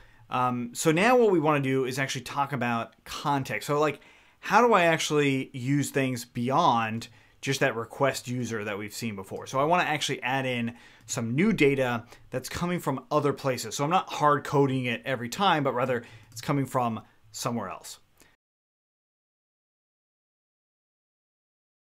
So the main purpose to use templates in Django is not so much for inheritance and including, and granted it does those things well and you could make a pretty cool website, but what we really want is data from the backend. We want data from the database that's being rendered out inside of one of these templates. We want to see that. We kind of teased it a little bit with that request.user a few videos ago, but I want to actually go a little bit further and say, maybe I want to change the title of a page, or I want to have different content in there based off of a different user. Now we're going to work towards that, but the initial thing that we have to understand is what's called template context, and that's what we're going to cover in this one. So let's go ahead and jump into our views, and I left out this dictionary, right? So it's an empty dictionary right now, and that's actually where we can pass in context to our template. Because what Django does is it takes our template and the template context, mashes those things together, renders it, and then sends back just raw HTML to the browser. We'll see what that means in just a second, but that's essentially what's happening. It takes the template, it takes some context, mashes those things together, turns it into regular HTML, and then the user sees that. Okay, so what do I mean by context exactly? Well, context could be any data type, right? So let's go in let's say our about view, right? So let's make a dictionary, just a standard old Python dictionary, and say my_context equals to a dictionary, all right? So if I grab my context here and put it in and replace that empty one, we've got the same stuff going on right now. Okay, so I said that I wanted to change my title. So let's go ahead and just have some arbitrary key, meaning I'm making up this key, and we'll say my text, and we'll say this is about me, or us, whatever. Okay, so this is now my context. All of this stuff is arbitrary. I made it all up, as you probably could guess. But we've got a key value pair here. So it's just a standard dictionary with a key as a string. That's a standard thing in Python. And then I can use a string as the value, or I could use something else like number, or rather, let's say something more like my number. And we could do 1, 2, 3, right? So I can use strings, I can use numbers, I can use other dictionaries, which I'll let you play around with the data types yourself, because that's not really what's important. What's important is how we actually bring this into context, into this about page. So since I've got this context, I have this dictionary in here. I've created a custom one for myself. I want to bring this into that template and take a look at that template. So I have two different key items here. So let's go into about.html, and let's also make sure our project is open on that page as well. So we'll go to about here, and there we go. So we're in that project that's rendering out this template. And how I actually render out any sort of item that I passed in as context, I would normally bring in my, something like a p tag, so a general HTML here, and then whatever context I want to use. So we use these curly brackets twice. So curly bracket, or braces, space, we'll put something in the middle there, and then curly bracket, and then we're done. Okay, so what is it that I need to go in the middle here? So this is called a context variable. Right, so a context variable meaning what variables did we pass into our context and what can we use? We already seen request.user, so that is something that's already built in there, right? But how do I actually access the things that I pass through? Well, hopefully you have some intuition about this. If not, it's okay, you'll develop it. We have these two variables. So our keys become the template variables that are inside of any given context that we pass. So now what I've done is I said, hey Django, we've got this about.html page, and then we have this context. I want you to mash those things together and produce something that I wouldn't expect. So in that context, back in that HTML, we can say my_text. And that right there should render out this key and that value. Right, so it's taking this key, that's what we used, and it's going to render out this value. We can do that same thing with my number. So back into about, we can say my text underscore, or rather comma, curly brackets or braces, open and close. Sublime Text does it for us, but if you're using a different text editor, you want to make sure that it's done this way. And then we'll say my number. We save that, we go back into our about page, we refresh it. Uh-oh. We're not actually getting anything. Why is that? Well, it's actually possible that I didn't save my about view context. So I need to make sure that I'm always saving everything, right? So, if it's empty, that means it didn't pass through. It means that the context was empty. It means that this stuff wasn't actually set. It's a pretty cool error to see right off the bat. It's not really an error, it's actually a feature. But if we refresh in here, now we see that data coming through. So that, at its simplest form, is template context. And it's, again, just a really quick thing. We make a dictionary of the template context that we want to pass, and then we pass that. Now, one of the things that you might be wondering is saying, like, my list, and how do I actually work through with a list? So if I said 1, 2, 3, and some numbers, or strings, it actually doesn't matter. How do I actually look at this list, right? So I come in here, and I say my list. I render out that list. Well, that's nice and all, but that's not how I want to see it. I want to see it in maybe an actual HTML list item, right? Perhaps that would be a little bit better. So this gets a little bit more complex, and that gives us the discussion of what's coming next. We left it off where we passed in some template context of a list, and we want to see that actually rendered out. We want to actually look at what that list is in a different format, right? So the format I want to see is something like this. So let's do a UL inside of our template and do a list item. So item 1, and then close off that list item, item 2. Okay. So how would we go about doing this? There's a couple ways that you can do it, but the main way, let me say a couple ways that you could do it. One of the wrong way, let's do the wrong way first. The wrong way would be to come in here into your view and render out the list as different variables. So in other words, saying like for item in some list, so let's just do another list here, and then doing my context and something like this, item A equals to item. Granted, this is not the greatest because it's only going to end with that. But essentially, you don't want to do this. You don't want to go this route. But we are starting to move towards what we want to do in the template. And that is, we want to create a for loop within the template.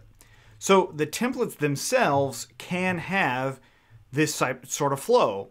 We can actually go into a template and we can run a loop on any given context object or context variable. So to do that, we would just go ahead and do curly brackets or braces, %for, and then some arbitrary, variable name. I'll go ahead and say my sub item in my list, and then curly brackets. And with templates, it is different than Python. It's closer to how like HTML would work. So if you open a for loop, you must close a for loop. So there we go. We have a way to actually loop through this stuff. And then all I have to do is put a UL on the outside of it, and then a LI on the inside of it. And then we can just use those curly brackets, again, 2 braces, and do my sub item. And we save that. And what this will do is actually iterate through every single item in my list, assuming that there's stuff in that list. So if I refresh in there, now we see those 2 new things, right? So we actually see these things iterated out, and they're shown up here. And there are other additional features to looping in here. One of them being like for loop dot counter. And this allows us to see what iteration number we are currently. So if I refresh, I see that it goes 1, 2, 3, right?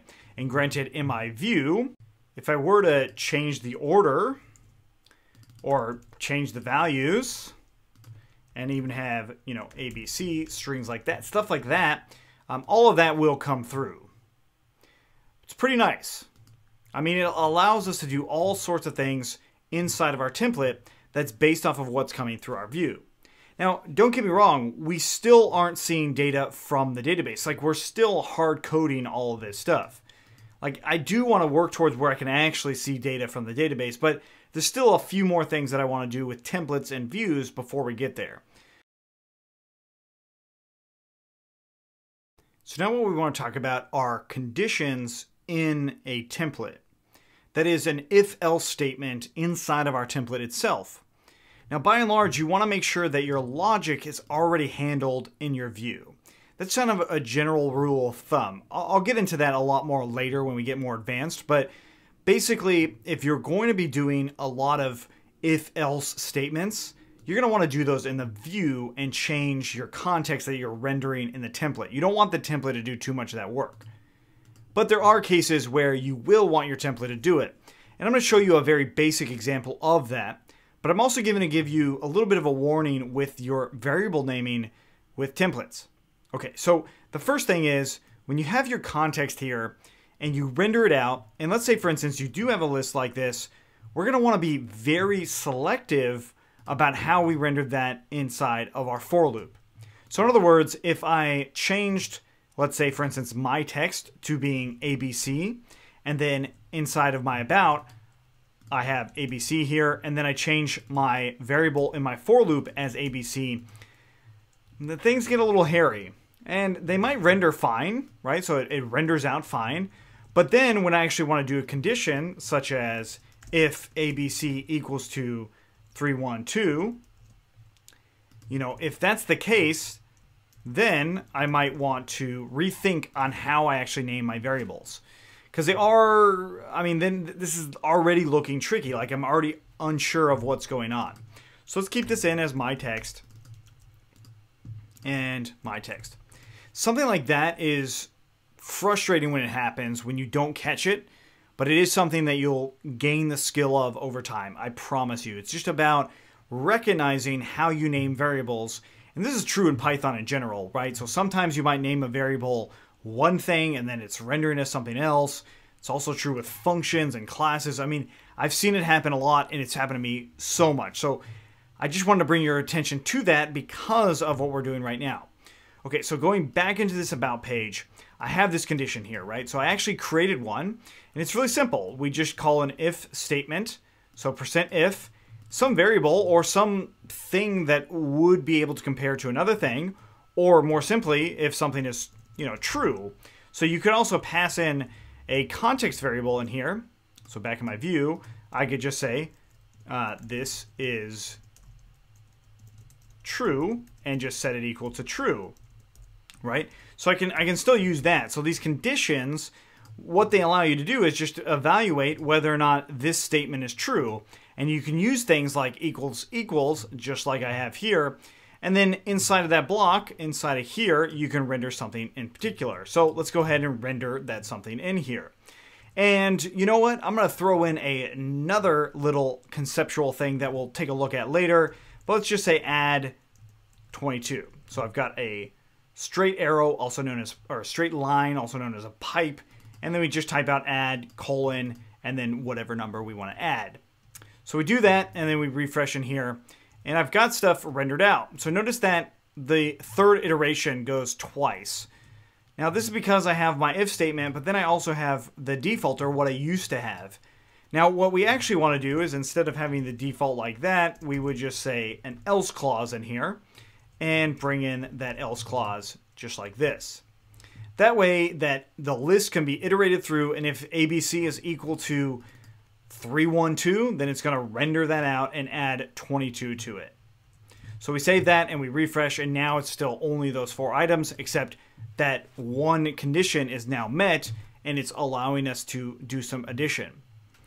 Now we can also have another condition, right? So if I came in here and wanted another condition, you might be tempted to say something like else if, but in Django it's elif, just like that. And that's how we would do another condition. So we can check that other condition, and let's just say if it's equal to ABC, or that single string. So if it's equal to ABC, we can keep that for loop counter in there if we want, or we can say this is not the network, ABC. There we go. Nice little ways of doing conditions. Now you probably are wondering, like, what the heck is this? What's going on here? That is actually called a built-in template tag filter. So every single one of these items is called it is a context variable, but it's a template tag itself. It's like rendering something out that's specific to the Django templates and the templating engine. And all this does is it does a very basic function on that context. But we'll play around with that a little bit more in the next one. By now we've used several built-in template tags that are provided by Django. We've used extends, that's a template tag. We've used block. We've used for, like the for loop. We've used if. But this isn't it, right? We've actually have a lot more. If you look at the documentation itself, there's a whole list of items that you'll see for built-in template tags themselves. You know, we just talked about block, but there's one for comment. So if you want to write notes, you can write comment as a template tag.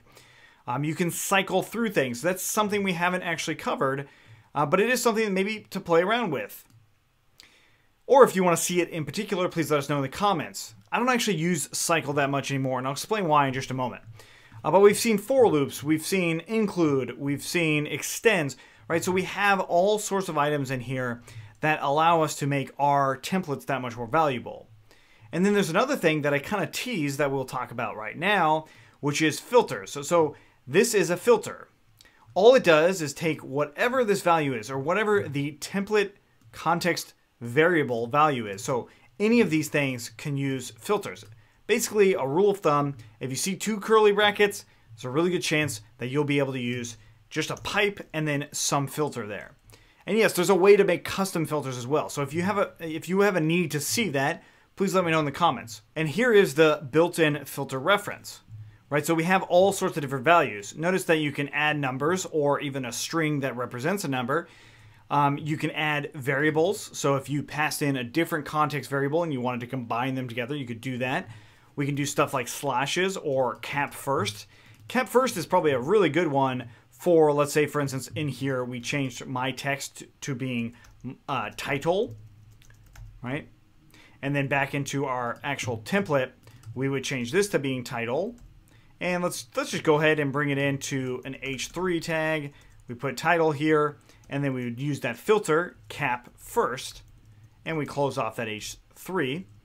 And all that does is it ensures to us that that first text item is capitalized. So if I said ABC this, refreshed, and there we go.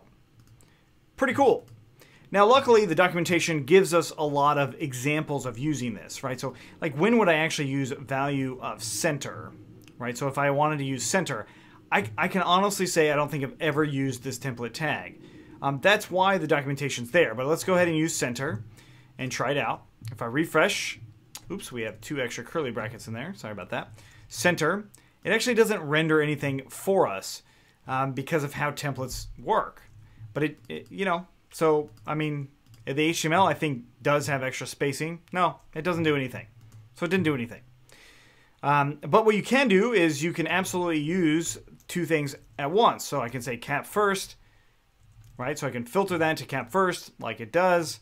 But then maybe we use the upper case with just upper, so /upper. And all that's going to do is capitalize the first letter and then uppercase all the other ones. Right, so we can stack those filters together, which is kind of nice. Now, I'm not sure exactly when you're going to be stacking these together like this, but it is possible. Another thing that's possible is something called safe. So when you pass in HTML as a context variable, let's say my HTML, and we said hello world, by default, when this is rendered, right? So I want to render out some HTML in there. When it's rendered, it's rendered as just plain text, right? So it doesn't actually render the HTML document, right? So we can actually use a filter in here called safe. So we can save that, and there you go. It actually renders that HTML.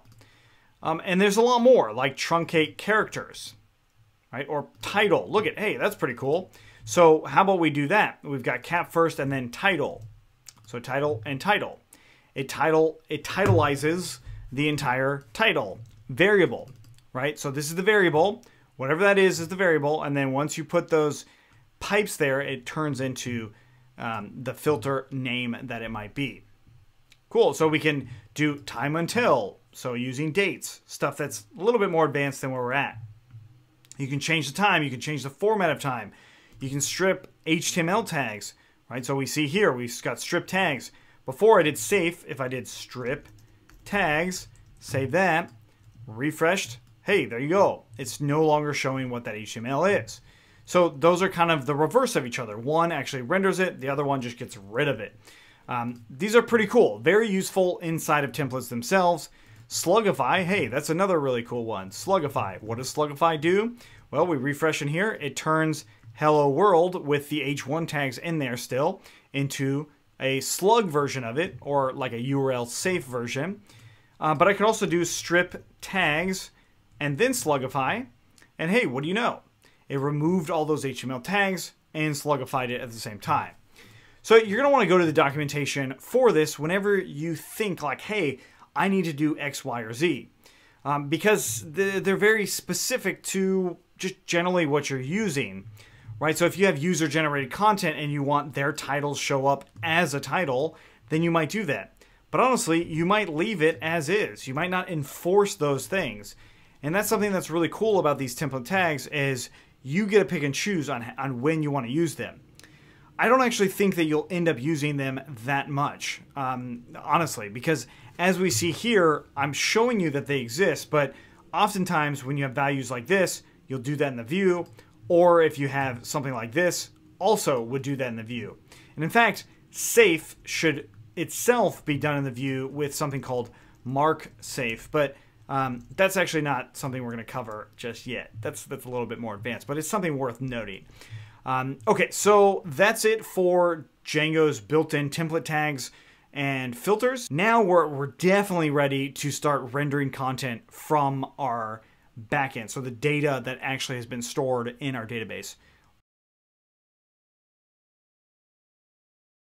Now it's time to actually render data from our database.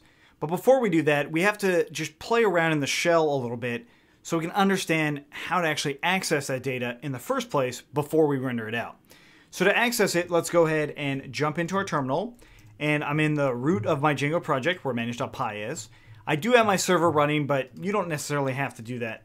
Let's go ahead and jump into Python manage.py, shell.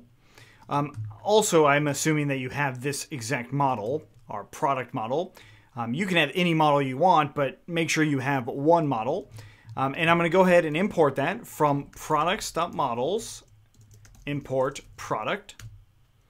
Okay, so if you're not familiar with how these imports work, you might want to go back a little bit, but basically we're going from that app, looking at that model module, that's a mouthful, and then we're importing product. And to get any single product item, we can do product.objects.get, and then we want to use an ID like argument here. So ID equal to 1, I hit enter, and I get back whatever that object is. Now I can set this to a variable itself. So let's say obj equals to that.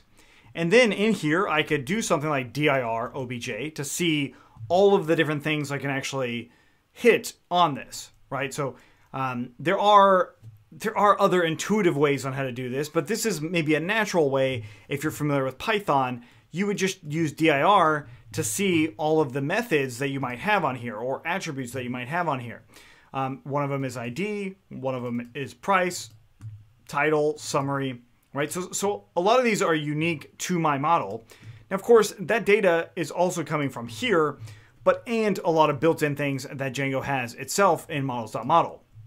So realistically, you'd probably do obj.title or something along those lines, right? So obj.title is unique to this model, and it allows me to grab the title that I've saved in the database.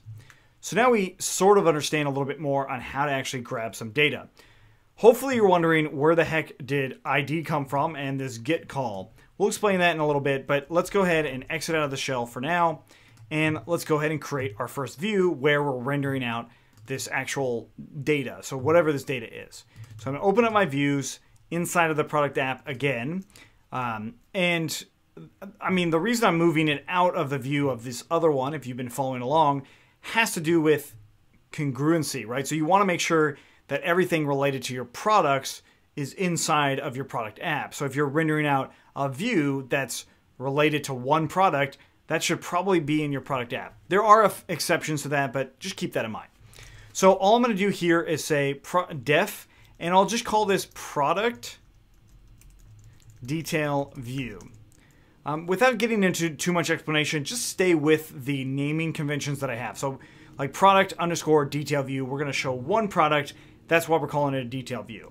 And I'll go ahead and put in the request here, and then it returns render, and it takes request, some template name, and then some context. So of course we have to create our template itself. So let's go ahead and write product/detail.html, right? So I did add a slash. Now, if you've been following me, you haven't seen that yet. So we're going to talk about that in just a moment. And the next thing is the actual context here. So I'm going to go ahead and do from.models. I'm doing a relative import here. So from.models, import the product class. And this is where sometimes people get a little bit off. First of all, they might name a function like a class. So don't uppercase functions. Keep them lowercase. Secondly, you might put something like product here. That's not a good idea. Just make sure that it's explicit to what it is. So we're looking at a detail of a product. That's why you want to put that product view there. So just like in the shell, we did product.objects.get ID equals to 1. Now, there's a really good chance that this was an error for you, and I'll explain why. We jump into the admin, so let's go into our admin here, and we go into products. I actually have 2 products in here, right? You might have a lot more, or you might have 0, but my model actually has some items in here. So if I click on this first one, I see there's a number right up here. That is actually the ID. We can also look at the other product. That's the other ID, 1, 2.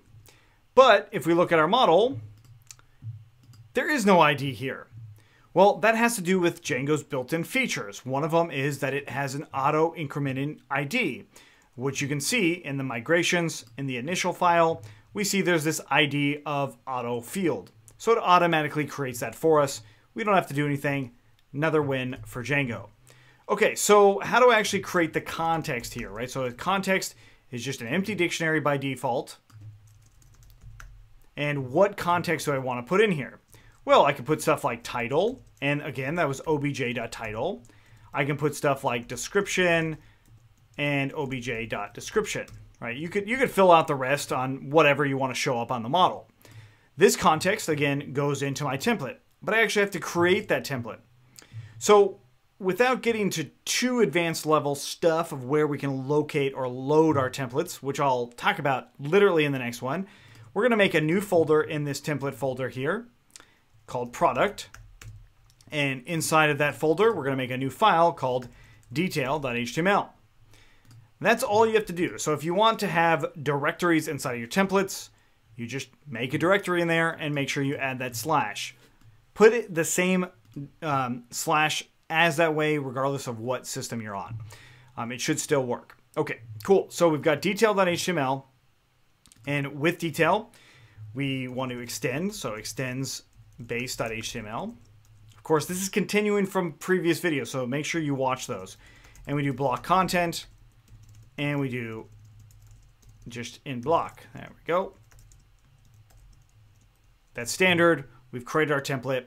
Let's go ahead and make sure we import our view to our URLs. So in our URLs, we're going to go ahead and import the product view. So we'll do from products.views, import product detail view. That's the name of the view, of course. And then finally, I'm just going to go ahead and make a new path here, and we'll call it product. And it just takes in product detail view. Cool. And I'm just going to go ahead and do an H1 here and say item. Okay. So let's go back into our project, go into product. Cool.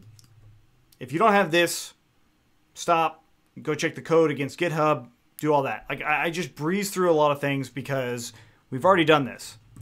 But what we haven't done is seen how to actually render out some objects data. So like some database objects data. In this case, I actually already did it. So you might already intuitively know, hey, I can just do curly brackets title here. And then I can do, you know, something like p tag description here. And so on. Okay. Save it. Refresh it here. We've got a new product. Looks like I don't have a description, so I don't need to worry about that. But of course, this is a good opportunity to use a condition. We could say if description, and then we'll just render out the description. Otherwise, we'll say coming soon. Or rather, probably say something like description coming soon. And there we go. Perfect. So again, if description is not none, I mean, you could do all sorts of like conditions in here that work in Python as well. So those are Python conditions. Or sorry, is not equal like that. In this case, it's not actually equal to none. So we would want to say and description is not equal to an empty string, which it very well could be. And that's what it was. Cool. A little bit more about conditions. That's something that's great about watching these tutorials and building something real. Okay, so now that we've got that, we've actually rendered out our template. We've rendered out an object. But there is one thing that's really disadvantageous to this method. So if we look back into our view, what I have to do is I have to map my object's context, right? So every thing that's in my object, meaning every field here, I would have to map it to the context itself. That's okay, but it adds an extra step. Like, meaning, if I ever change my model or I want to have new data in my HTML, I also have to go in my view. And that's a little inefficient. So what we want to do instead is, instead of all this, just get rid of that, or let's just comment it out. I'll leave it in there for reference for you guys. So we do content, and we say object is obj. So that now the context object is object, right? So the context variable is object. So inside of our detail here, we could then just do object.title, object.description, object.description, object.description, Yes, I will promise that I won't repeat that again. And then object.price, right? So now I can actually change my template whenever I want and not really worry too much about this detail view, right? Oh, we got an error. What happened? Object.title, is that not the name? It is title. So object should be in there, should have rendered, but perhaps we didn't save our view. We didn't. Okay, cool. So this is now rendering that stuff out. All from the database. Really cool. And of course you can play around, change things, do all that. You might recall that when I said to create a Django app, when you do that, you want to keep as much about that app inside of that app or that components directory, right? When you do this, you make things nice and simple so you can use that app in other projects. That's often the goal. I mean, if you make a really, really good blog app, for example, you can reuse that over and over again, or even release it as a third-party package that other people can use as well. So if you end up doing that, then that means that you're going to have to do additional configuration for it. Now, this gives us a really good opportunity to talk about templates in that context. So I've purposely left this out because I wanted to show you how to render out some data about that app first and then move the templates around. Now, inside of our apps, we can actually put a new folder in here called templates. So inside of the sub app, you can have a new folder in here called templates, and you can do things inside of that. We can make another new folder in there. That new folder is going to be the name of our app. So just like in this templates, we did products detail, we would do that same thing here. And in fact, we would name it exactly like our app. In my case, I did product first. So I'm going to name it to products, and then we will call this product_detail.html. So we've changed a couple things about our template. I will copy and paste that entire template itself, bring that in, because we will see some difference. So I'm going to just call this one in-app template with that title there. All this is for is illustrating the difference and understanding how Django looks up templates themselves. So we save this, and in our view, I'm going to change this to products detail. Not the exact thing, because I want to show you something. You can jump ahead and go to the exact same, but I want to show you something. So if I save that, what's going to happen is I render this page out and I get an error saying template does not exist. So this is actually pretty important to understand, because a lot of times you put templates in the wrong place, or you have a spelling error or something like that. This allows me to see what's going on. And we've got this template loader is showing me how it's actually loading my templates. So the first thing that it looks for is the file system loader. This right here, believe it or not, comes from one of our settings. So if we go into that main configuration settings and where we actually set up this template DERs, that's what that is. That's all that is. So if I had actually written out the path to that, that would show up. So if you were on the wrong system, you would see the wrong path here, right? Thus, we make it like this. The next thing is you'll see a few other places where it's looking. It's looking in Django site packages, contrib admin, templates, products, detail. It's looking inside of the admin app that's built into Django. And then finally, it makes its way down to the actual app loader. So it looks inside of our own app, inside of products, templates, products, detail. Of course, that's not the actual name. The name that we changed it to was product_detail. So if I save that and refresh, everything looks good. But let's keep it as product detail for just a moment and just uncover how cool this actually is. So we're going to actually look at the Django package itself inside of our project. Now do keep in mind that we do not want to change anything in here. We're just looking at it for illustration purposes only.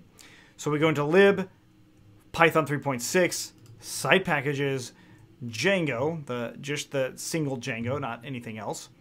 And then, if we trace back what's going on, we see contrib admin templates. So contrib admin templates, and here are other templates.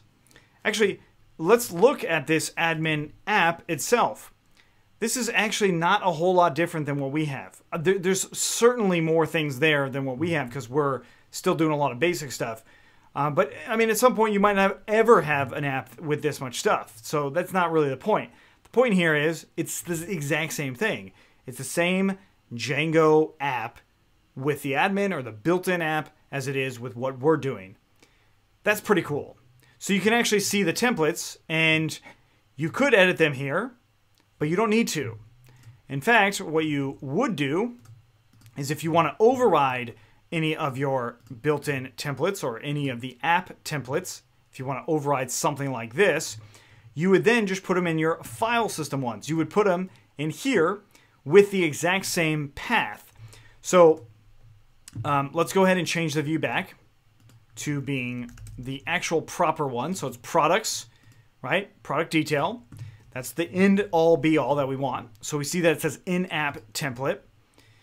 Now, if I wanted to override this template or any templates for any of these apps, I would come into my template folder, that main directory that I created, and I would rename or add the same path that I had before. So I'm going to rename this to product detail. Okay, so now it completely changed that. I refresh in here, and there we go. So it's actually showing me the OG template, right? And that's how you'd go about doing this. But do keep in mind that when you're working on your own solo app or you have a team, chances are really good that you're going to want to keep it inside of this itself. So I'm actually going to completely delete this folder. I don't actually want you to get confused about it. That's why it's gone. But I just wanted to illustrate the purpose of how all of that would work with your templates and how you would load them. And I think it's critical to see it inside of an app versus in any other form, because really everything about this product app at this point is inside of this, with the one exception of the URL, of actually bringing it into the Django project itself. But that's not any different for any of our apps, including the built-in one like the admin app. If I got rid of this, that app is no longer accessible to Django. I mean, it's still working, but it's no longer accessible to our main project. So that means that it's a very reusable app. And that's the theme here. We want to keep that up.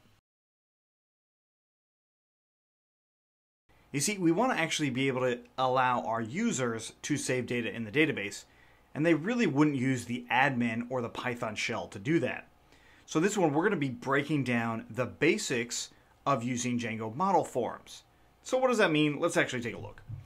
Now, inside of any given app, I'm going to go ahead and make a new file here and call it forms.py. Do keep in mind that this works for any model, not just the one we're using. So we're going to go ahead and do from Django import forms, and then we'll do from .models. We're going to import our model, which in my case it's product, right?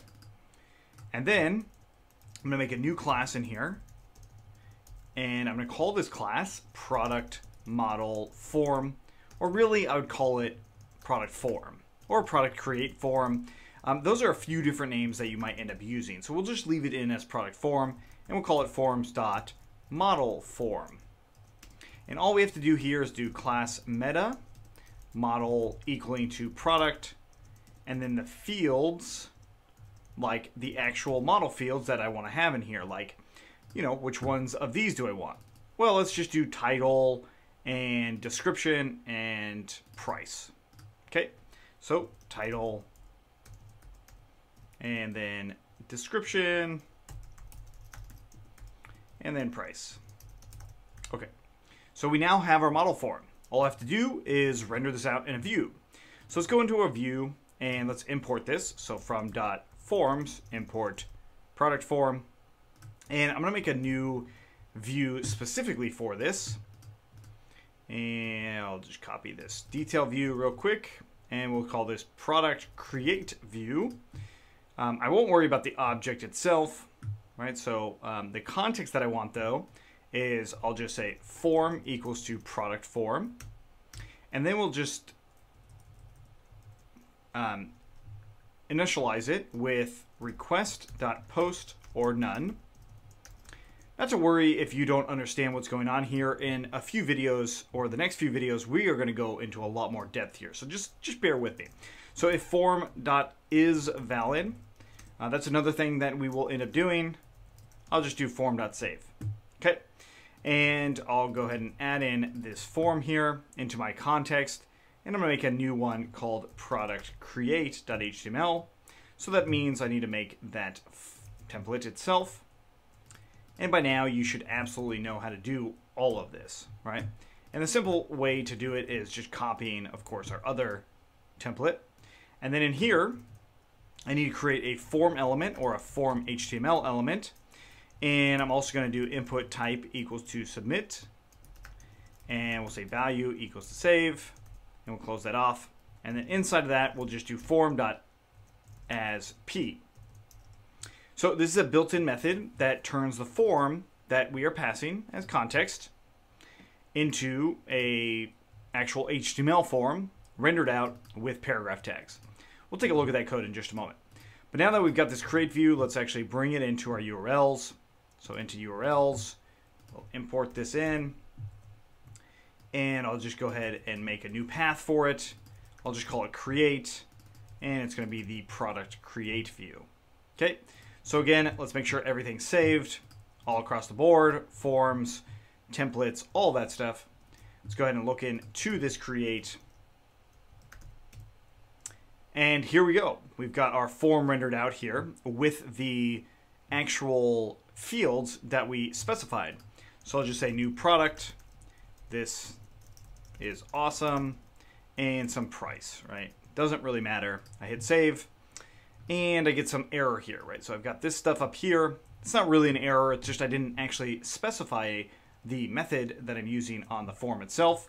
So back in my template, we'll go ahead and say form method equals to post.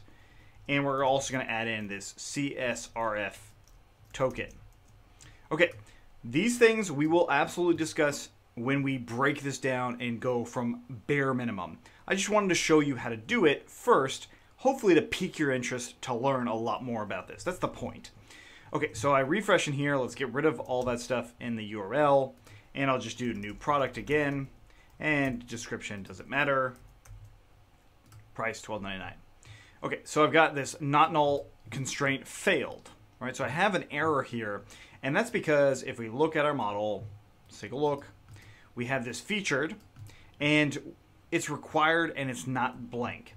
That's where this error happens. This error happens all the time, which is part of the reason I actually left it there. So to actually overcome this for now, what I'm going to do is just add in a default of true or a default of false. Either way, that part doesn't matter. But we made some changes to our models. So what do? Python manage.py, make migrations. Oops, we want to make sure we're in the root of our project where Python manage.py is. Make migrations and Python manage.py migrate. Okay, let's try that again. And we'll say new product or new course, whatever. Doesn't actually matter. Like I said a million times. I go ahead and save that. And I can't tell if actually anything changed. So let's go into our admin. Let's just log in there. Go into our products. And what do you know? It looks like I have more products. So I've got new course here. And then new course here. So I actually saved a few different items of data. So one way to solve that problem, as in clear out what's in there, is really simple. We just go back into our view and we re-render it. Just like that. So we would just re-render the form, so then the context will change and update for us. So let's go ahead. We can literally resubmit that same data.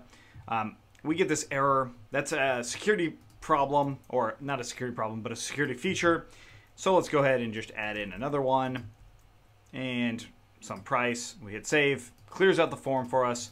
We go into the back end, and what do you know? We've got our product there. Cool. So we now have a model form. So in the next few videos, what we're going to do is really just break this down a lot more in depth. Like, how do I actually build a HTML form from scratch and understand that data? That's where we'll start. And then we'll get more and more complicated to better understand how forms work in general, and then better understand how they work with Django. Because this is certainly not the only way to do it, but it's a fairly easy way. Even if it doesn't feel like it's that easy of a way, I promise this is a fairly easy way to do it. Now that we've created this product model form and rendered it out inside of our product create, it's time to just take a few steps back and do it from scratch, as in raw HTML, and then move up the chain. So one of the first things that I'm going to do is actually get rid of the Django related stuff. So those two things are now gone, right? So we have only one HTML input here, and that is to save it. So the first input that I want to actually put in here is input type equals to text, and the name is going to be title, as in what do we want to call this input?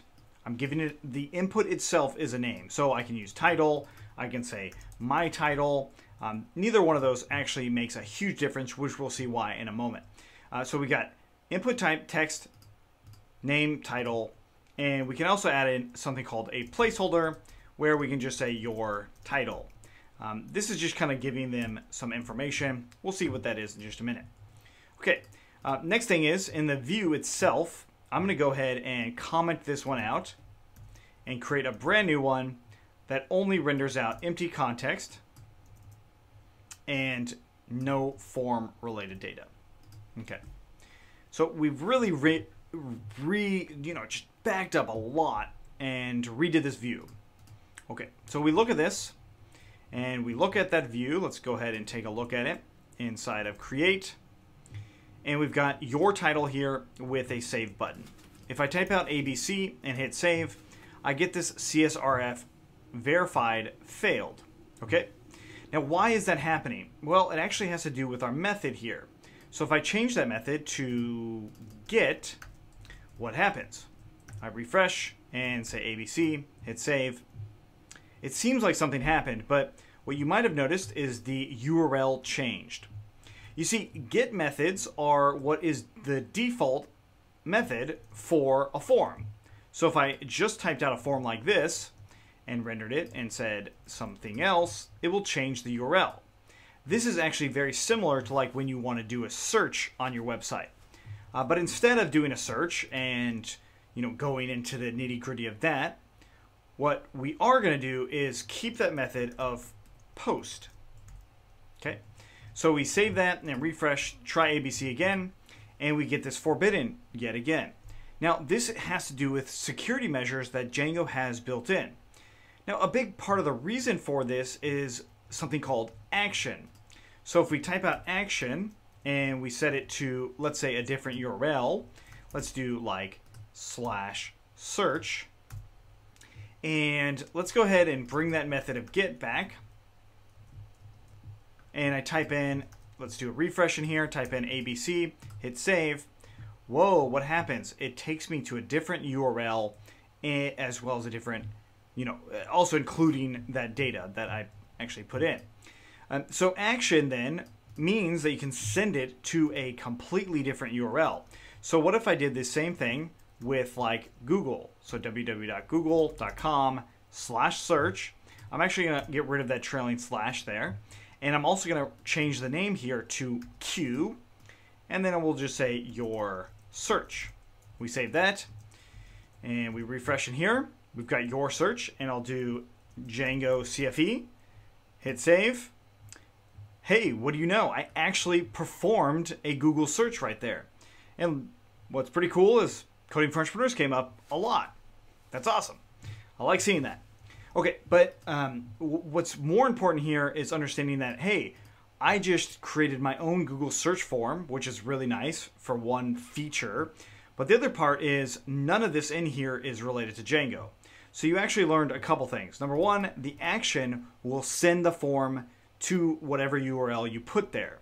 Now, if we actually change this method to post, just like that, and now search the Django CFE, let's just refresh in here, and now search that, hit save, we get a 405 error.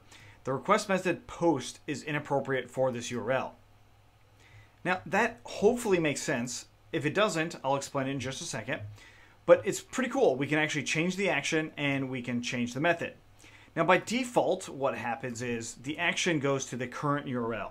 So if you do period here, you can see it as an empty string or period. Either way, it's going to go to what this URL is.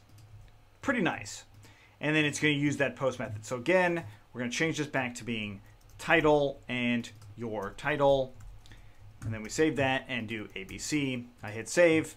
And again, I get that forbidden call once again. So to override that problem, we do CSRF token. Okay, so we save that and we refresh in here. Confirm form resubmission. We can say yes. Let's try it again. And there we go. So it actually goes away.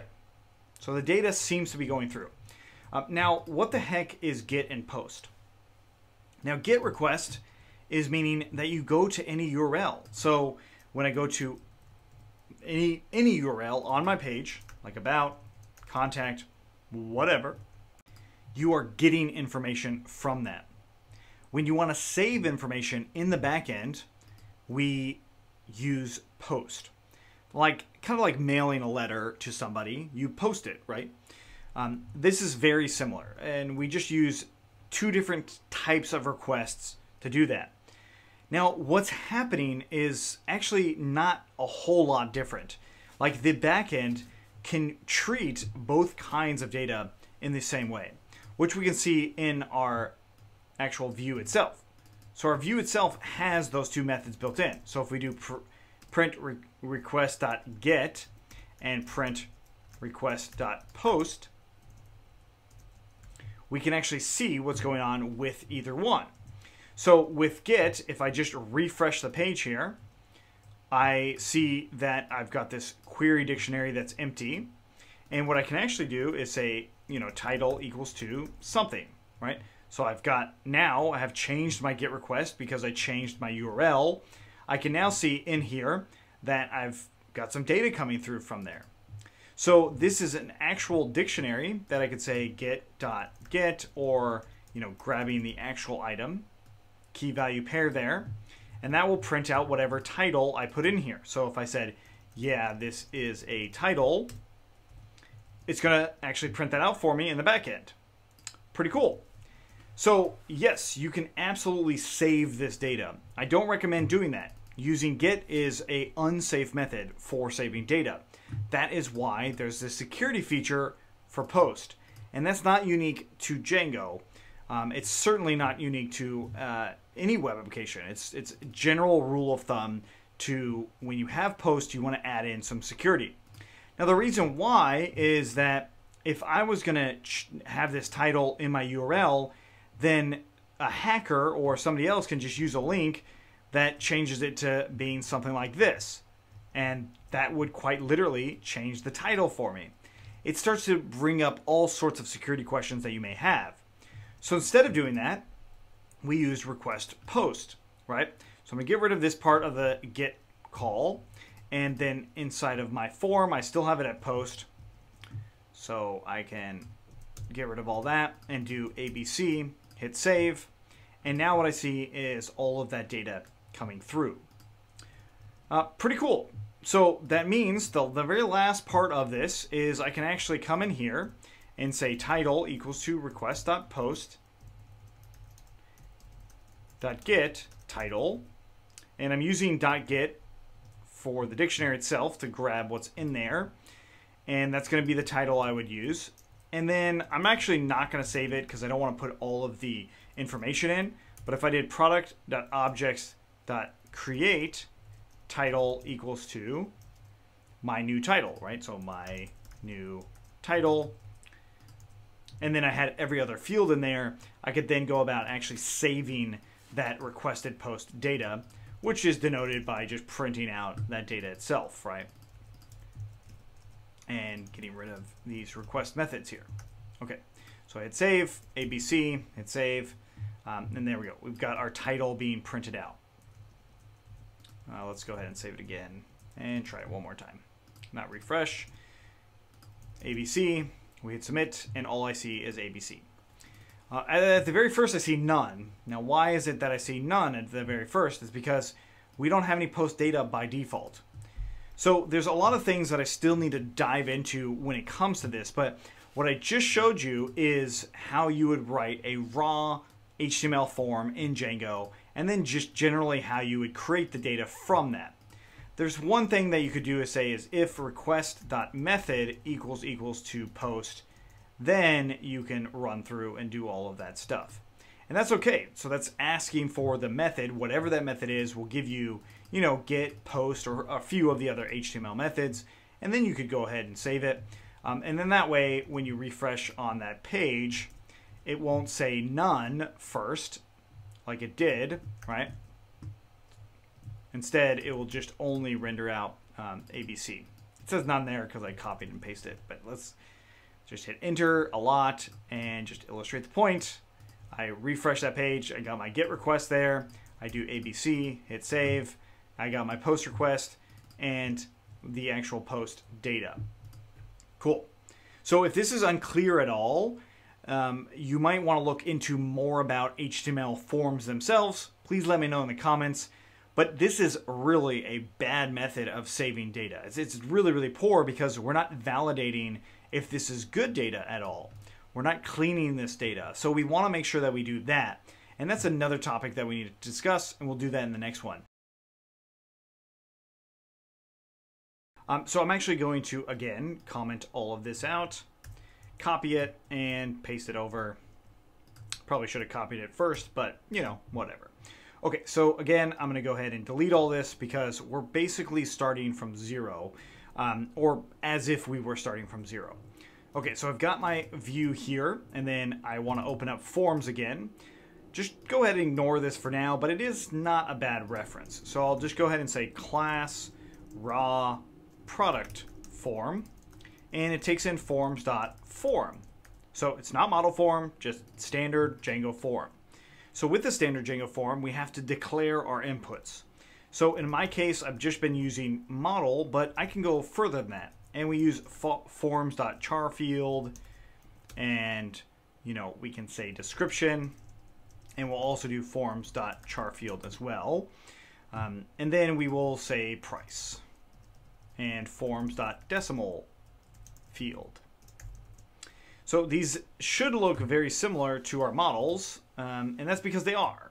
So we've got our decimal field, char field, and we don't actually have text field. So if you try to do text field, it's not going to work. I'll discuss that later, but we'll just do char field. And honestly, if you wanted some reference for that, you just do Django form fields, and it should give you the field types in here. Right, so form fields, all of the various field types are in here. So you can absolutely use any of those, but text field is not there. So these all render out a specific look by default. So if I grab this form, bring it back into my view, or bring it into my new view, not back into it, we have to render out this form. So to render it out, we create an instance of the form. So we'll say form is that. This creates an instance of that form, as you may be familiar with Python and how you create instances from a class. We add that form into our context. Okay, so again, we could say my form here, and then have form there. We're still going off that product create, so back in that HTML, I'm going to get rid of this here and just do form.asP. So this renders it out as paragraph text. So if we save this and take a look there, let's just refresh that page. I can inspect the element and take a look and see that, hey, we've got our form, we've got an action, we have our CSRF middleware token, that security token, we have some P tags in here, and that's as P. There's other ones like as HTML, or no, not as HTML, but as LI, or is it UL, something like that. Yeah, there you go. So you can render it out as UL. It is HTML, so as HTML doesn't make sense.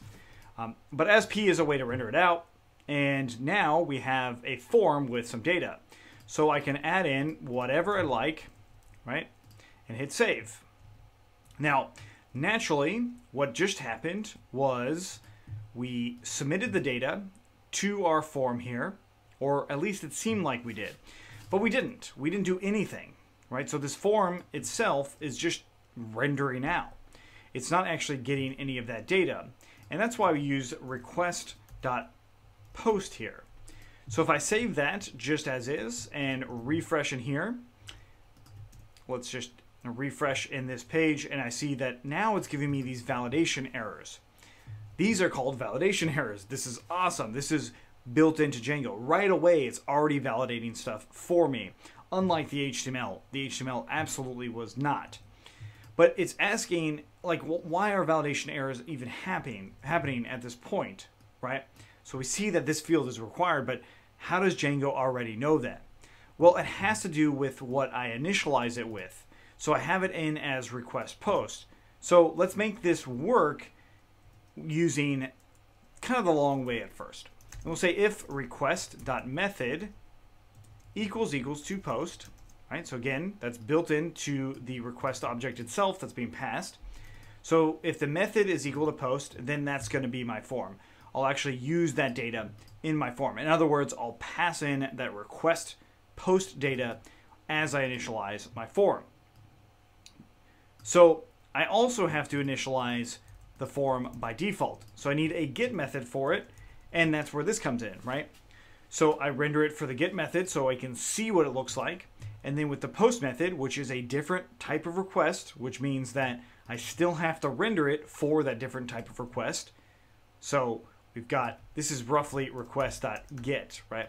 So that's what it's passing in by default, but request.get doesn't have anything, probably. So we'll go ahead and leave that out.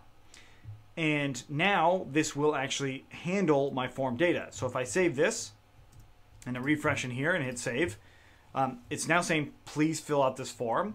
And that is based off of my browser. See that it says required there. So if I actually removed that, right? So I literally removed it from the code in the elements. You don't have to do this. This is more illustration purpose. And hit save. It just moves to the next one. So again, I remove that. And then the final last one, all of those requireds, just remove it, and I hit save. Django now does the validation for me, right? So I actually showed you a way that a user could potentially disrupt some of your raw HTML forms. And that's where Django's security comes in, not just for this, but also for this, right? So I absolutely need all of those things working. So I had all of those fields required, and this is a way to actually validate it. This does the validation. So there's a method called ifMyForm.isValid. This will actually say, hey, you have a valid form, now the data is good.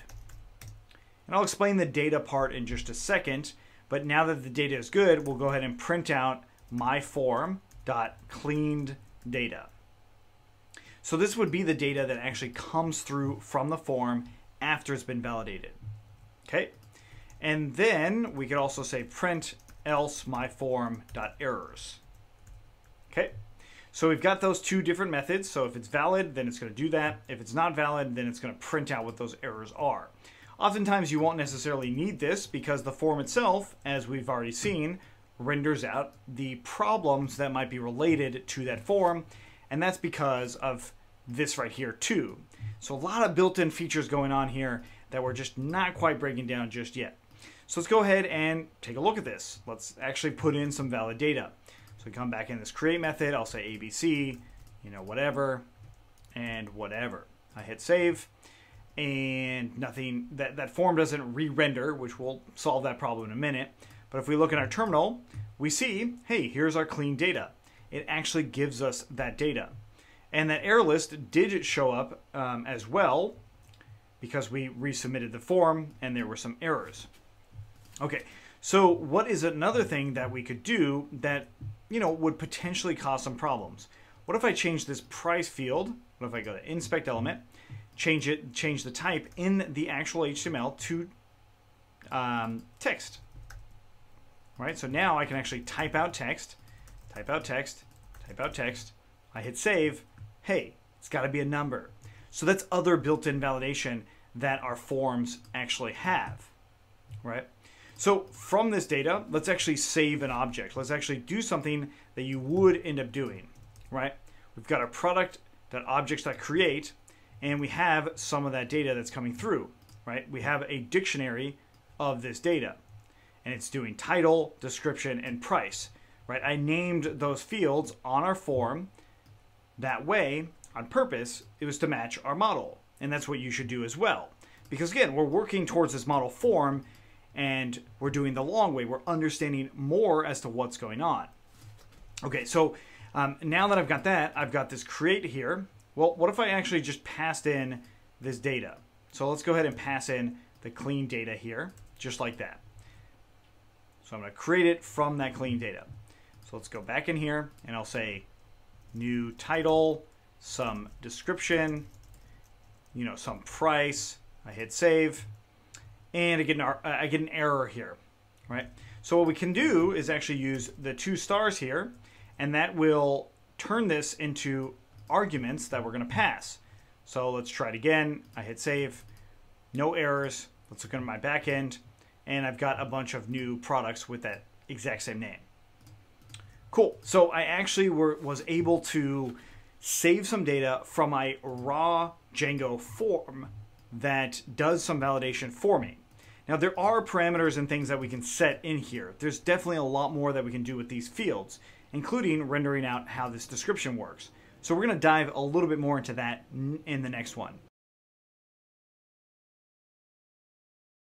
Now what we're going to do is things related to any individual field. Like let's say for instance you want a field to not be required, or you want to change the label of it, or whatever input is in there by default. So if you take a look at your forms themselves, we can change a lot of things very simply. Do you want this field to be required? Well, just type out required, true or false, right? Obviously with the title, I want it to be required, and that's actually the default. So really, you don't have to write out whether or not the default is true. You would just say false. Now, of course, you might be wondering, how do I know where the defaults are? Of course, the descriptions on the documentation for the core field arguments will tell you what the defaults are. Like required, the default is true. It's in here somewhere. The next one is changing your label. So if you want the label to not even appear, just make it an empty string. It's a very simple way to do it. And like something like price, you can also set an initial value. So initial equaling to, let's say for instance, $199.99. Okay? So that's a simple and easy way to change those 3 initial arguments to any given one of those fields. If I refresh in here, there we go. It actually shows us for that. So more specifically, not necessarily refreshing, but just going back and re-rendering the page. This number is actually in here. So there's absolutely more things that we can do in here as well. Like notice that I don't have any placeholders. Well, and also the description itself is not rendered out as a text area. So let's do the description first. And we'll change this to being a text area by overriding the default widget by putting widget equals to forms.text area. And that's it. I refresh in there, it gives me a text area. Now you can look up all the various widgets also on the documentation for the forms, because there's definitely a lot in there. And you might end up changing things like a text area, and perhaps you want to have even bigger or larger changes to that particular input. And we then just put in some parentheses here, attributes equals to another dictionary. So since I'm really overriding a lot of this, I'm just going to go ahead and separate out some of this so I can more clearly understand what's going on here. First attribute that I might have is class. Like maybe you want to set a new class name here, new class name. Or multiple classes, right? 2. You can also set the rows that you'd have on here. So let's say we did 100 rows. I refresh. Hey, that is a big form there, right? Of course, that's probably not likely. Maybe you do something more like 20 and have a bigger text area. And of course, you could do columns as well. Okay. And of course, if I inspect this element here, I see that, hey, I've got the name here. I have the 2 classes that I added, and then I have an ID. What if I change the ID in here? My-ID for text area. Refresh in here. Oh, need to make sure I put a comma at the end of that, because it is a dictionary. I now see that my ID has changed. So any different attributes that you want to put on there, you absolutely can, and that's a very easy way to do it. Now, you could also do it on the title tag, so we wanted to say that we want to put a placeholder here. So let's go ahead and do forms.textInput. This is the default widget for the char field. So we would just change that to being attributes equals to placeholder and whatever you want the placeholder to be, so your title. We save that and we refresh in here. What do you know? Your title is showing up. Of course, that placeholder, you might also want to have that inside of your text area. So your description and so on, right? So that is how you override some of the basic things about the form itself. This also changes how the validation works, just slightly, at least for the required, right? So if I try to save it and I type out some of the other ones, the description's no longer required, so it's no longer going to show up, where the price and the title are required. So if I get rid of the price, it will tell me to fill out this field itself, and that, of course, is the web browser doing that. So if I did that little hacky thing where I got rid of the required element on here and hit save again, it gives me that same validation. So that's pretty cool, but it's only giving us a little hint of what validation actually is. So this part is, well, we're actually pretty much identical to this product form at this point. The forms themselves aren't any different in the sense that the model form renders out the same sort of stuff in here. The only difference is how the view handles it. That's it. You might remember we just did the form itself and then we just saved that data. This is actually doing roughly that same thing. So now going forward, we can render out new types of validation for our forms. So let's go ahead and do that in the next one. Django has a lot of built-in validation for its fields. So when we render out a Django field or a Django form, we actually can submit some data and Django will check to make sure that data matches that built-in validation. So if we take a look at the model form, which is now what we're going to use, I'm going to show you that it's really simple to override the field themselves, right? So if I actually bring this title in over here, I see that this is the same name as that one. So that's actually how you override what comes in by default. Kind of a cool little feature to have. So now what hopefully you realized, and I did mention in the last one, but now these forms are actually identical. They have the same three fields. The only thing that's different is how the view handles them. That's it. But we're going to go back to using that product form itself. So I'm going to go ahead and comment out all of this. And we'll come back into our original product CreateView that we were using. Okay, so what I have here is a shortcut method to what I did up here, right? So that request post and then render these things out. All this does is renders out that form if post data comes through. Otherwise, we'll just render out an empty form. That's all that's going on right there. Okay, cool. So now that I understand that, what I want to do is just take a look further with this is valid related stuff. So let's go ahead and take a look, make sure my form is coming through. I refresh in here and I've got my price, my field is required. So it's possible that I might need to save a few things here. Let's make sure everything's saved up. We've got our forms. There we go. And we refresh. Our title goes away. And if I go back on the create, it shows me that I have my placeholder there.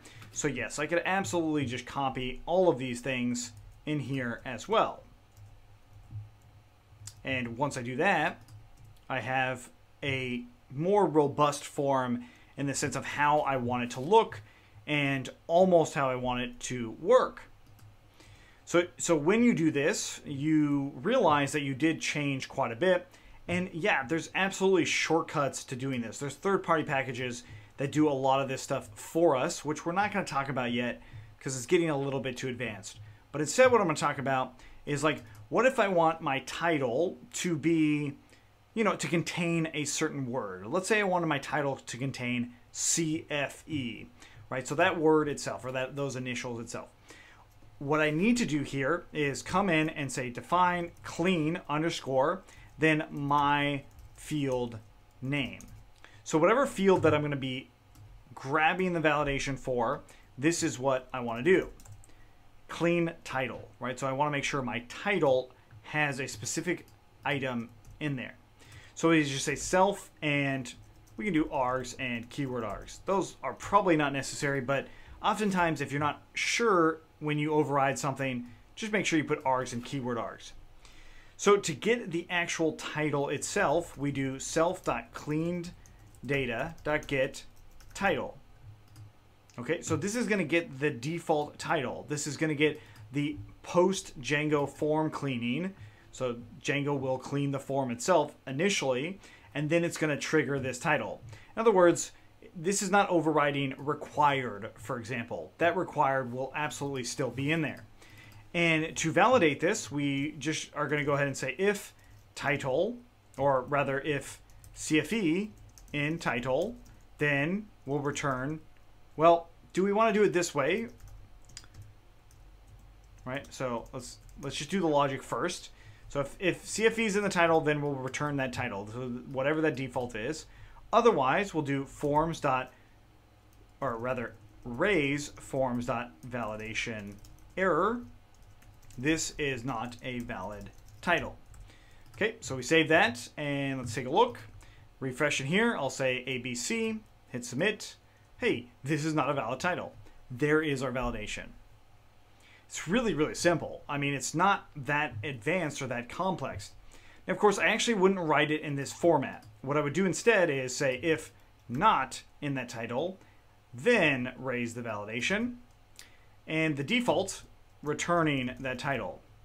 Now, the reason for this is so I can have multiple validations if I wanted to. If news is not in the title, not a valid title, right? So ABC space, we got two not invalid. Well, let's actually save and refresh this. Let's do that again.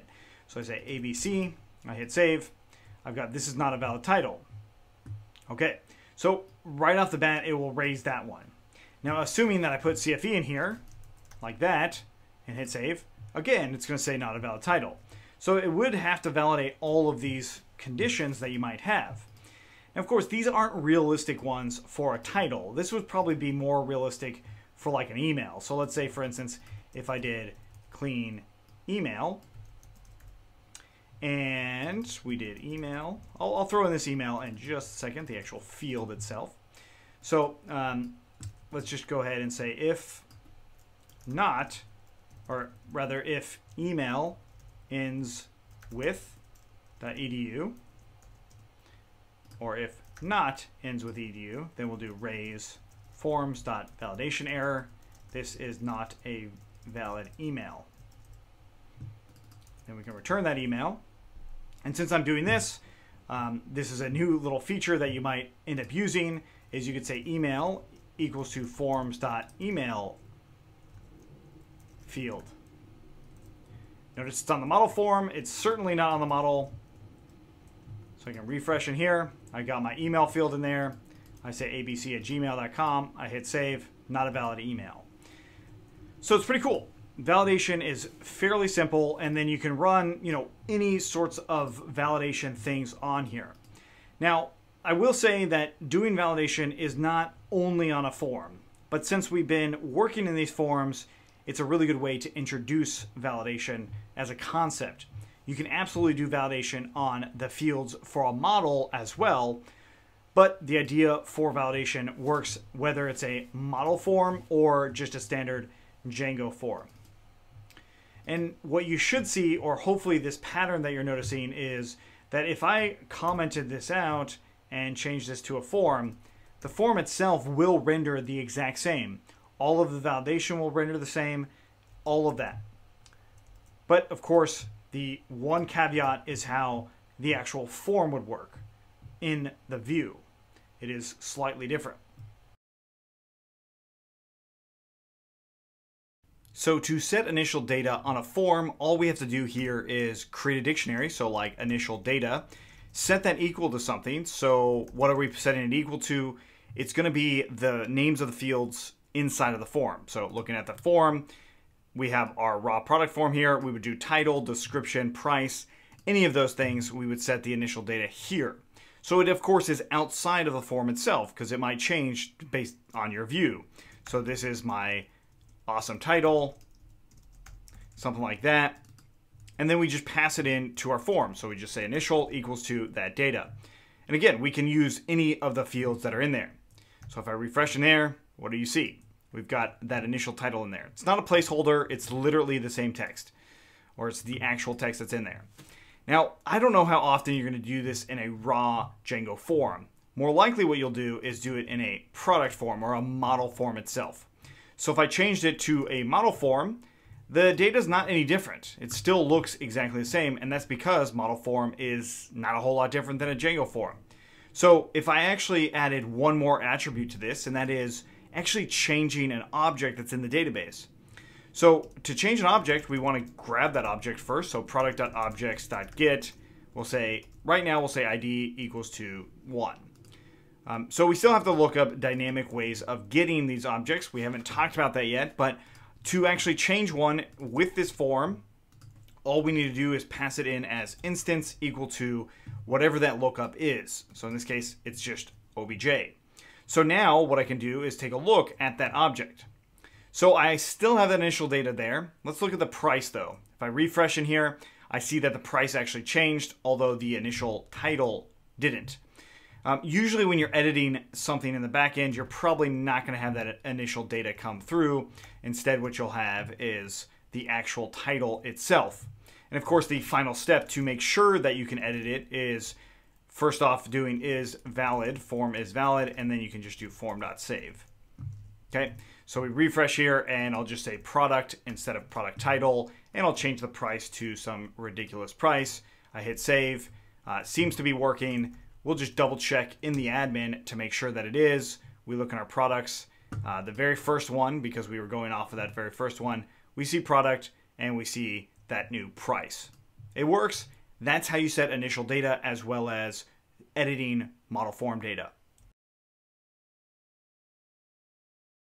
Now we're going to change our content based off of the URL, otherwise known as a dynamic URL. So first of all, we're going to say object equals to product.objects.get ID equals to 1. So we're setting a default so we can see just exactly how this works. So object equals to obj, and then we are going to render out this basic template from this basic model. And then finally in our URL, this is what it looks like. But what we want to do is make it dynamic. That is, I want to be able to pass in an ID here. So if I put in 1 or 2, this content will actually change based off of that. To do it, we just put in these brackets here, and then we declare the type. So in my case, I'm going to use an integer. You can also use str, you can also use slug, and there's a few others I'll reference in a moment. So integer, and then I'm going to give it a name. In my case, I'll say ID. You can also say my ID or pretty much anything else that you'd like. ID is default, right? So that's sort of standard, is using something like ID, or if you were using a slug type, you would do slug : slug. But we're going to use int for integer and just pass in that ID. What this does is it passes in a new argument to our view. So our view has the request by default, and it passes in that new argument of ID, which we declared the name of. Again, if you changed the name here, like my ID, you would have to change the name on your argument right there. We'll leave it like that just for illustration purposes. But what's going to happen now is our object is going to change based off of that ID because we're going to pass that variable in just like that. So we save that and I refresh in my page. I go to page 1. I get a dynamic view. I need to make sure that I save everything here. But this is an error that if I actually didn't update my view function, this is what happens, right? So I'll save this and I'll replay that error in just a second.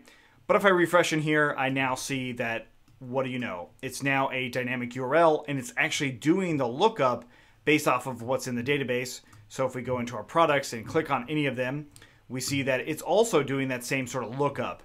Granted, the URL is slightly different, but the number is iterating. So again, if I actually change this to ID and refreshed in here, I get this problem, this dynamic lookup, or our view. This is really just our view function here. Doesn't know what this keyword argument is, so we just have to make sure that we put it in here. To handle a missing object from a dynamic URL, we are going to import a new shortcut called getObject or 404. So basically, it's going to raise a 404 page if it's not used. So all we need to do here is getObject or 404, the actual model that we're using, and then the lookup parameters that we're using, and that will solve that error. So we save that, and now if I go in here on product does not exist, no longer will it give me this sort of error. Instead, it'll just say page not found. This is a valid error. There's one more way to do this, and that is putting it inside of a try block. Let's do that really quickly from Django.http import HTTP 404. This will also raise that 404 page, much like this getObject or 404. So I'm going to go ahead and comment this one out and do obj equals to product.objects.get ID equals to ID. And again, I said I'm going to put it into a try block here to handle the exception. So except this is product or the model name does not exist, then we'll go ahead and raise the HTTP 404. Okay, so we save that, refresh in here. Again, we get that 404 error, and if I change it to some other number, still doing that. Okay, cool. So actually, let's look at this real quick to see how I know that this is it, other than the fact that I've been doing this so long. So if I save this just like that, refresh, I get this. This is an exception right there. That's an exception. This is just a simple way to handle said exception. This getObject or 404 is the preferred method because it's a lot faster than writing all of these different things out, or even just the entire try block. So again, I'll just use that. Deleting an object in the database is super easy. All you just type out is obj.delete, and that will actually delete that object. But unfortunately, this will happen on a what's called a GET request, right? So we want to avoid that from happening. We want to have it on a, well, let's say a confirm post request. There are other requests. There's something called a delete request, but we're going to do it on a post request to confirm that they actually want to delete this.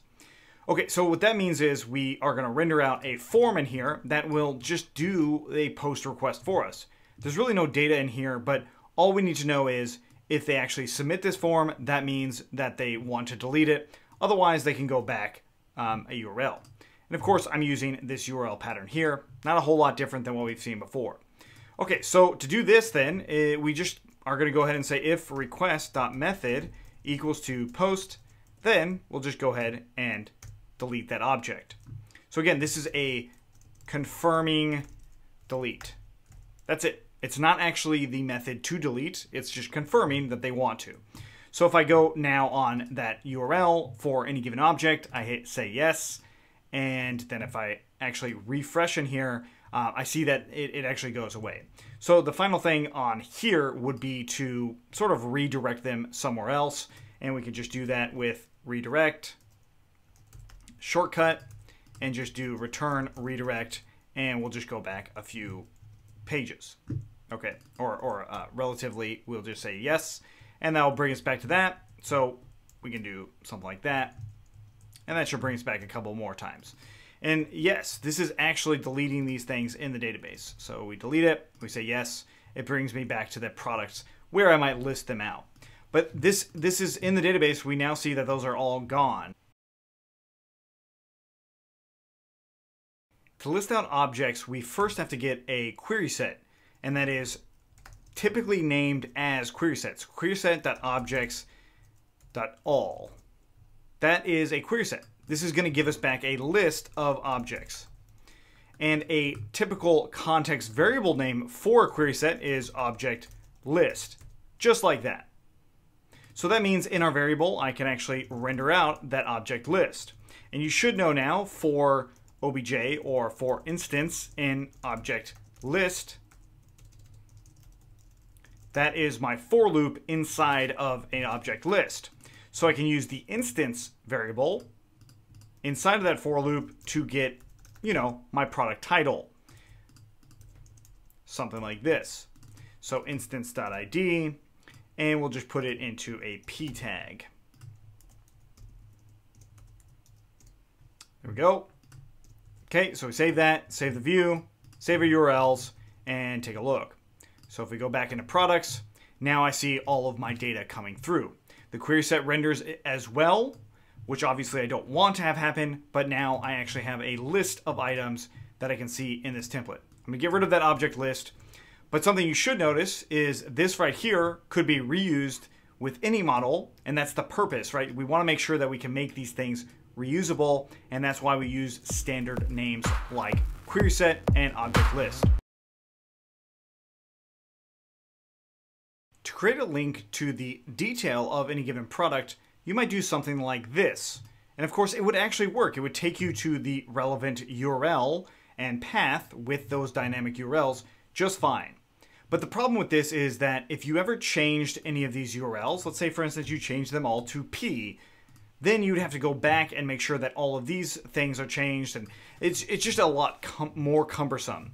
So what we can do is create something called a instance method on our model, or a function on our model that will shortcut this for us. And it's called getAbsoluteURL. This is actually the convention to grab the URL inside of Django. So it's used in other places, but for right now, we'll just go ahead and use it in ours. So I can return the products and whatever it is that I'm using for the URLs. Using the f string or string substitution here allows me to actually grab whatever that URL is based off of the instance. So if I do change the URLs, I can just make sure or know that everywhere that getAbsoluteURL works, this will update as well. So we just do instance.getAbsoluteURL, and that gives me that actual URL. It's time to transition our getAbsoluteURL method to being dynamic itself, as in this string right here. So if you look at a URL, we actually named our URLs on purpose. We haven't talked about them yet because it's only related to this part. And that is making this being developed based off of whatever this is named. So to do that, we use a function called reverse. Come in here and call reverse. Here are some of the defaults that we use. Keyword args. Hopefully you're familiar with keyword args in the sense that, hey, these are keyword arguments that I'm passing to my view, so I know that I need to pass those as well. And what do I need to pass? Well, ID and self.id. So self is referring to the instance of the object, and then ID is referring to the ID that's built into it. The next thing is I just need to call the name. So the name of the actual URL that's going to handle this data, and that is our product detail. So that's the name, just product detail. So we save that and we go ahead and refresh in our links. Of course, all of that is now working. So that's a clean and easy way to make sure my URLs are dynamic. And what I mean dynamic is in my urls.py, if I ever change this to, let's say, P, those links would actually update, right? So if I click on that, it now actually updates it as well. And it does it across the entire site, everywhere where the getAbsoluteURL method is used, which there are third-party packages that use this as well. So let's just keep that in mind when it comes to making this more dynamic. Sure, you can hard code it, but that is definitely not a recommended method. So let's leave it as products/. If you take everything we've done so far and just clean it up into their own views with names that match to your app, you'll see something like this. The CreateView, the UpdateView, I changed this. The ListView, the DetailView, changed that. Right? So you should have an idea of how to do all this. If you don't, go back a few videos. Now what we do is we look at our URLs and you'll see something like this. This is related to that. But the problem comes up in two forms. Number one, we have this is not actually that reusable of an app, right? I have to actually import all of these views right on my URLs. And number two, what if you accidentally use the same name and same keyword arguments somewhere else? Remember, our model is based off of that. what happens? Well, what happens is it doesn't work as expected. You go to a different view altogether. That is not great. So what we want to do then is actually put this in to its own URL module inside of the app that it's using, right? To make that app reusable and also avoid situations that I just mentioned. So to make these URLs, I can actually import all of this if I wanted, or I could just do a quick import just like this, right? So this is a relative import of all the views that I have, and it's importing path, and then we just declare URL patterns. Back in our main configuration URLs, I can go ahead and cut all of this out and paste it into my URL patterns now. Okay, so these are now those apps URL patterns. So back in my URLs, I actually have a way to use those URLs. It's right here in the comments. It's already in there. So all we have to do is import include and then bring in the example that it gives, what is for a blog app. In our case, we're using the products app, and we just do it like that. And then put a comma at the end. And now our URL patterns, our main configuration URL patterns, are a lot cleaner. And I can actually delete the imports that are coming through there. So I save this and I refresh in here. I'm getting a page not found. What's going on here? Well, it's actually showing me the stacked level of my URL. So if I do products, it works. But that's not what we want. The only reason that that is the case is because we haven't gotten rid of our original path that was in there. So just getting rid of that will solve that problem. There definitely is still one more problem that we need to solve. So we save this and refresh. I still have my products rendering as they were. I click on this, it's still bringing me to the wrong place. And this is where namespacing comes in. So if we do app name inside of our app's URLs to the name of our app, so in my case, products, right? You just call it that. Now what I can do in my model is just add that in here to products, colon, and now my reverse is based off of the app itself or the namespace and the URL name. So we save that, refresh, and now it's actually going to take us where it should. This is a common problem. So if you have to test this out and try it out on your own, please go ahead and do that. And do realize that having names on the URLs doesn't mean that it's going to check to make sure that those things are unique. So this is a way to do that. I mean, you can change your product's app name if you need to, and that would allow your namespace to change and therefore your reverse method to change as well. As you can see, this is why reverse is actually very important. This is the main reason, is then when I want to bring this app into a whole nother project, my URLs, all I have to do is declare what they are as the app name. I have to make sure my users know, or that third-party package know, hey, here we go. We've got our product URLs here, and along with that namespace. I realize there's a lot going on here, so you're definitely going to want to try this out multiple times. Make multiple apps, make multiple models, do the views, do all the things that we've done leading up to this point multiple times on your own. The next few videos are going to combine the knowledge that we've gained over this series. So what I want to make sure that you can do is these steps here, 1 through 8. And go ahead and do them now if you can. And I'm going to use this model, but you can use any model you'd like. But again, make sure you do these steps. If you don't know how to do them, just go back to the beginning and start from there. So without further ado, let's jump into our views and make the absolute simplest class-based view, and that is a list view. So we'll do class article list view, and it's going to inherit from the list view. And with the list view, I have to provide something called a query set. This is a requirement. So article.objects.all. That's it. That's my entire list view. Notice I didn't have to call render. I didn't have to write a template name. I didn't have to do any of those things. So with this, I'm going to go into my URLs for this app. I'm going to import it in here. And I'm going to bring it into my default path for it, something that we've seen before. I'm going to bring in that class name, and then I'm just going to call as view, so it turns it essentially into a function-based view like we've seen in our product view page, right? These are all function-based views. this is now our class-based view, and that's how you actually run it as a class-based view.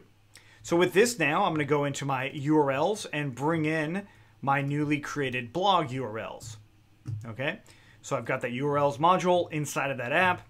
Let's go ahead and take a look at all of my posts. I refresh in here, and what do I see? I see something that says template does not exist. So by default, class-based views look for a specific template.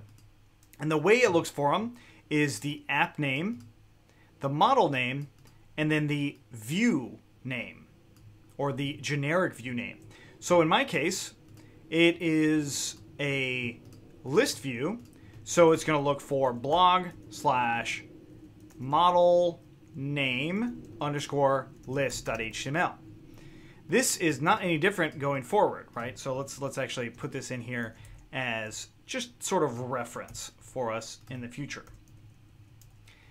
So what we need to do is actually create this. I actually already have these items in here. So there's two ways on how I can actually reference a different template. And we can say template name equals to what template we want. So articles/article list.html. That will allow me to use my very basic template for article list, right? Or I could go based off of the generic one. I'm not going to go based off the generic one. I just wanted to show you how you can override those templates. So I refresh in here, and now I've got that list coming through. The next most simple class-based view is, well, it's our detail view. I'm actually going to copy the article list view and just change it with detail view. And just like that. Copy this, bring it into my URLs. Come in here. I'm going to keep these things in order. This is just personal preference. Okay. And then down in my URLs, I'm going to replace the detail just like that. And I'm going to change the keyword argument to PK. I've got my template here already. It's very simple. So I'm going to go ahead and go into that first article that I have. There it is. Not really that hard to do. It's actually very easy to do. So of course, if I didn't override the template, what would happen? I would get something like this. And if I change the keyword argument to back to ID, what would happen? I would get something like this. So you can absolutely have your own lookup if you want, but by default, it's looking for the keyword argument of PK or slug. So those correlate to different fields in the model. So PK is also known as the ID field. So ID actually equals to PK, but it stands for primary key. It's a little bit more advanced, but if we try to look up by slug, let's just change the URL to being slug, the keyword argument URL to slug. It's saying that it can't resolve this into our field. Well, these are our only options: active, content ID, and title. So let's go ahead and go back to ID and then override something in our view.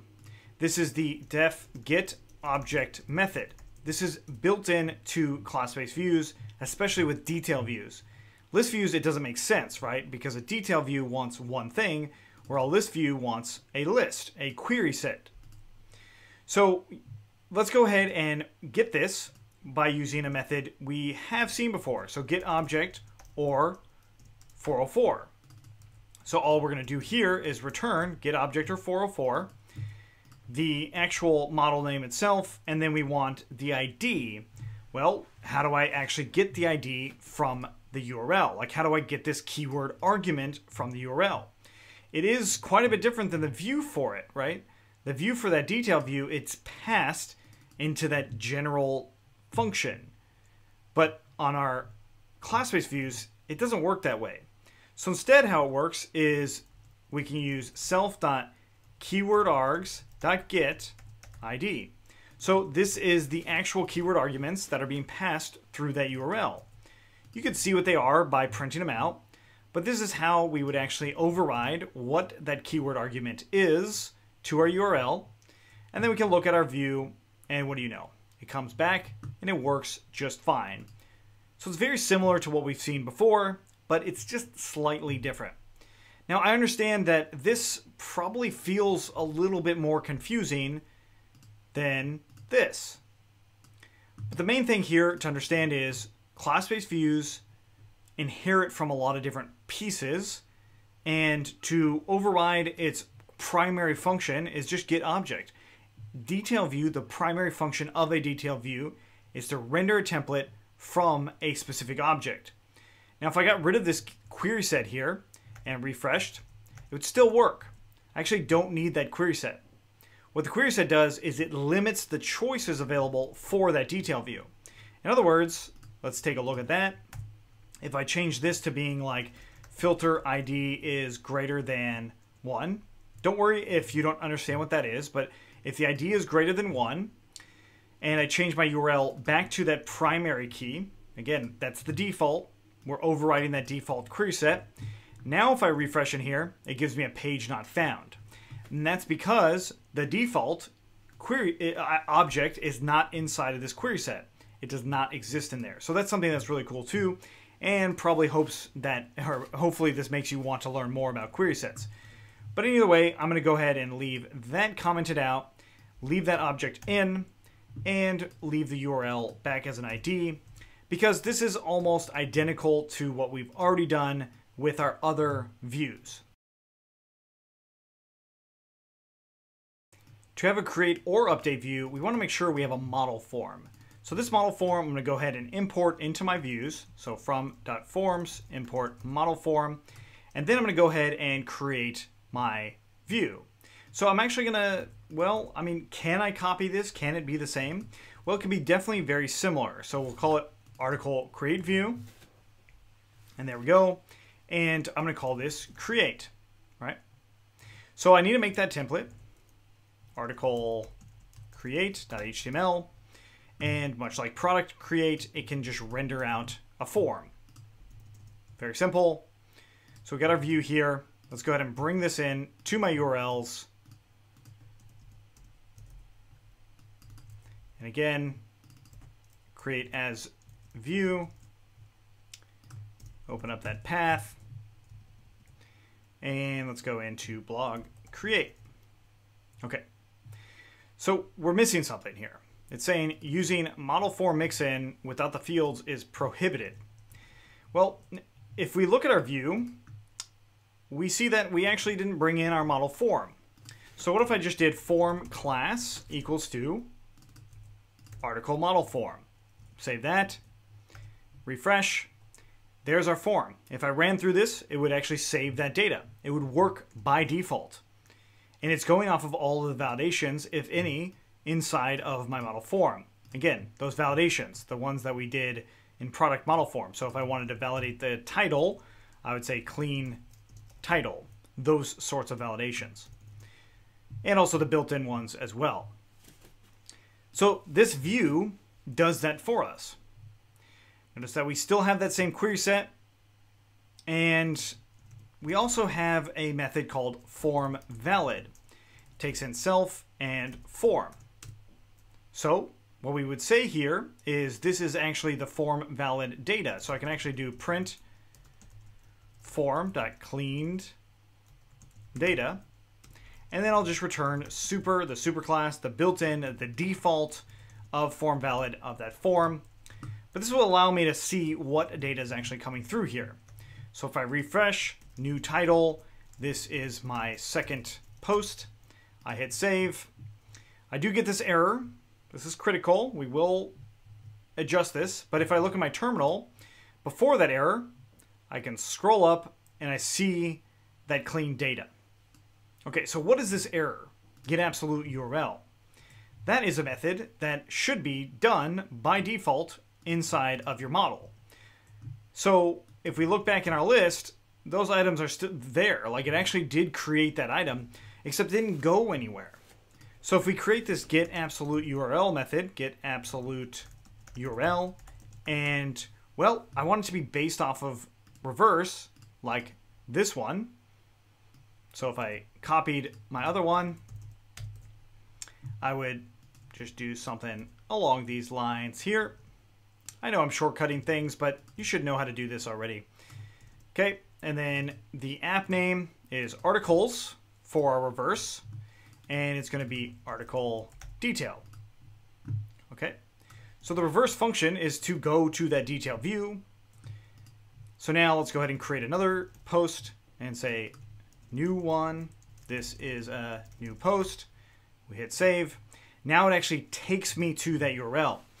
So that is a critical method for the get absolute URL method and part of the CreateView. It's actually also part of the UpdateView as well. But the main thing here is I can also change where I want that to go by just overriding the success URL like this, or define get success URL, and you can return some path.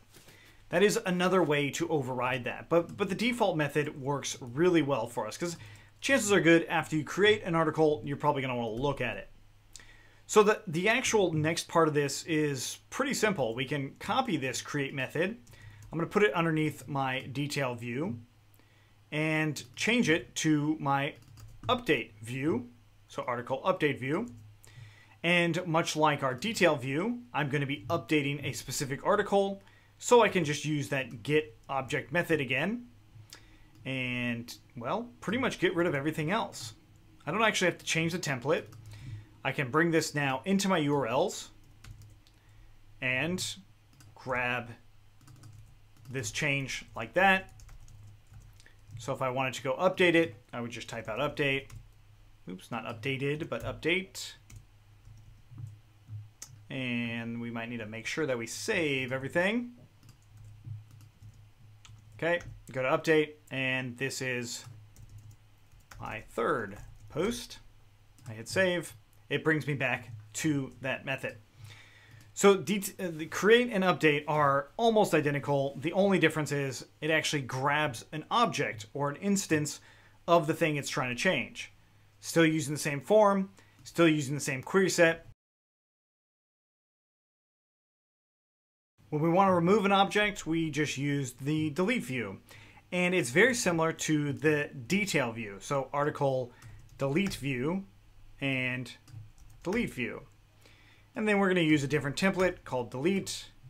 And then again, we still want that get object method here. And my actual delete form is identical to the one that we created in product, with the exception that I called it product here and post here. So we save that, we save our views here, do some imports, and bring in our view name as view, uncomment this out, same stuff. So let's go back into a post, let's say for instance post 2, and delete it.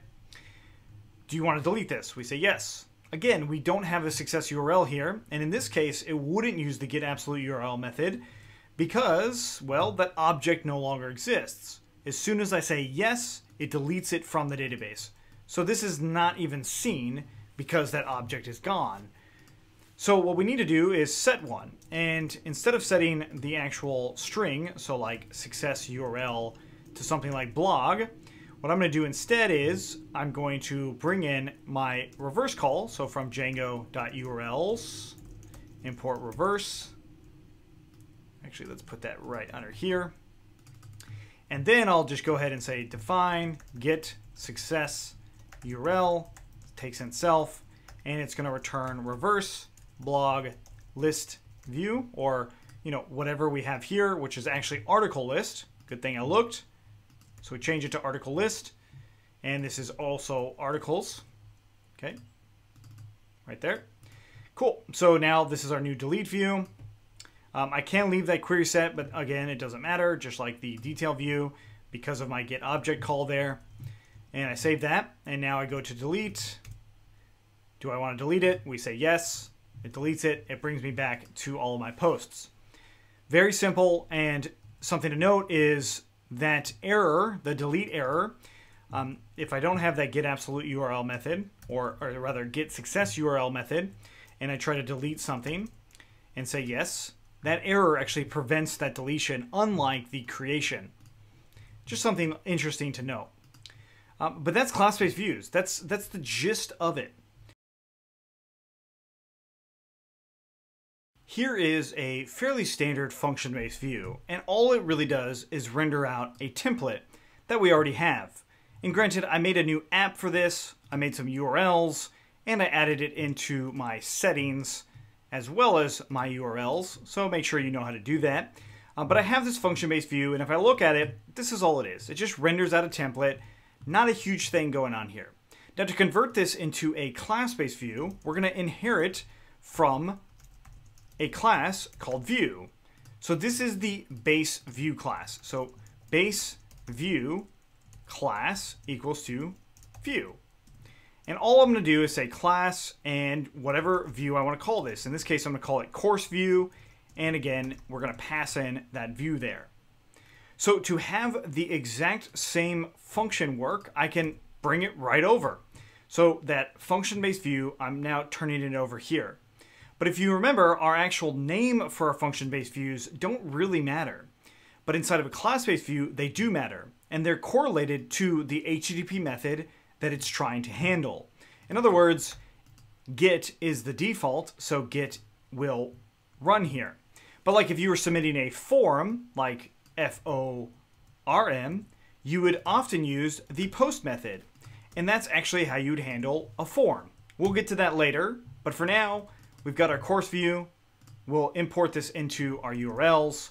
We will render that out, comment out our old one, our function-based view here, save that, and refresh in here. And we had a little issue. We have to actually add in self here as well. Because if you are familiar with Python, when we say something like a new OBJ or a new object of a class, you often do something like that, and that object is an instance of that class. So to reference something like get, we have to actually reference self inside of there. And with that, we should solve that error. So if you see something like this, that means you did that same error I just did, which is rather important to see. And now it's actually rendering out that template just fine with that standard get method. And you can print out the various methods if you'd like is request.method. But notice that these are identical with the exception of the fact that this is in a class. So one other benefit of doing this is saying something like template name equals to about.html. And then we would just go ahead and say self.template name. And that renders out roughly the exact same thing. So this is pretty cool. The other aspect of this is literally coming in here and changing this template name to contact.html. Save that, refresh in here. What do you know? My template has actually changed. So that's one of the huge advantages of using class-based views is how easy it is to change things. So we now have this model in here, and I'm going to bring it into my view to have this being a detail view. How do I actually handle that? Now, to do it, we want to pass in a parameter from our URL. So inside of our urls.py, inside of the app, we are just basing off of our products URLs. Not any different there, nothing new. So I want to actually make both of these templates be able to work. So to do this, I'm going to pass in ID equals to none. ID equals to none means that the ID is no longer required. When you do it with just ID, that means that argument is required. Saying that it's none means that we have a default here. You could also set another default if you like, but basically that means that these two template or these two class-based views will actually render just fine. Now let's actually take a look at this, and what I'm going to do with my standard template is I'm going to do courses/detail, or rather course detail to go along with the DetailView generic view. So I'm going to go ahead and make my folder for that, templates, new folder in there, courses, new folder or a new file in there saying course detail.html, and I'm going to go ahead and just copy and paste something I've already done before and just use the title because that's the only field I actually have in my model. Okay, so I now have the class-based view running twice, but two different template names. One is contact.html. The other one is, well, going off of the default of what I set right here. So I'm going to go ahead and save that, and let's go ahead and run it out. Inside of courses, if I refresh in here, contact is still showing up. If I go to 1 or some sort of detail, I have an empty template. Now, why do I have an empty template? Is because I haven't passed any context into this template itself.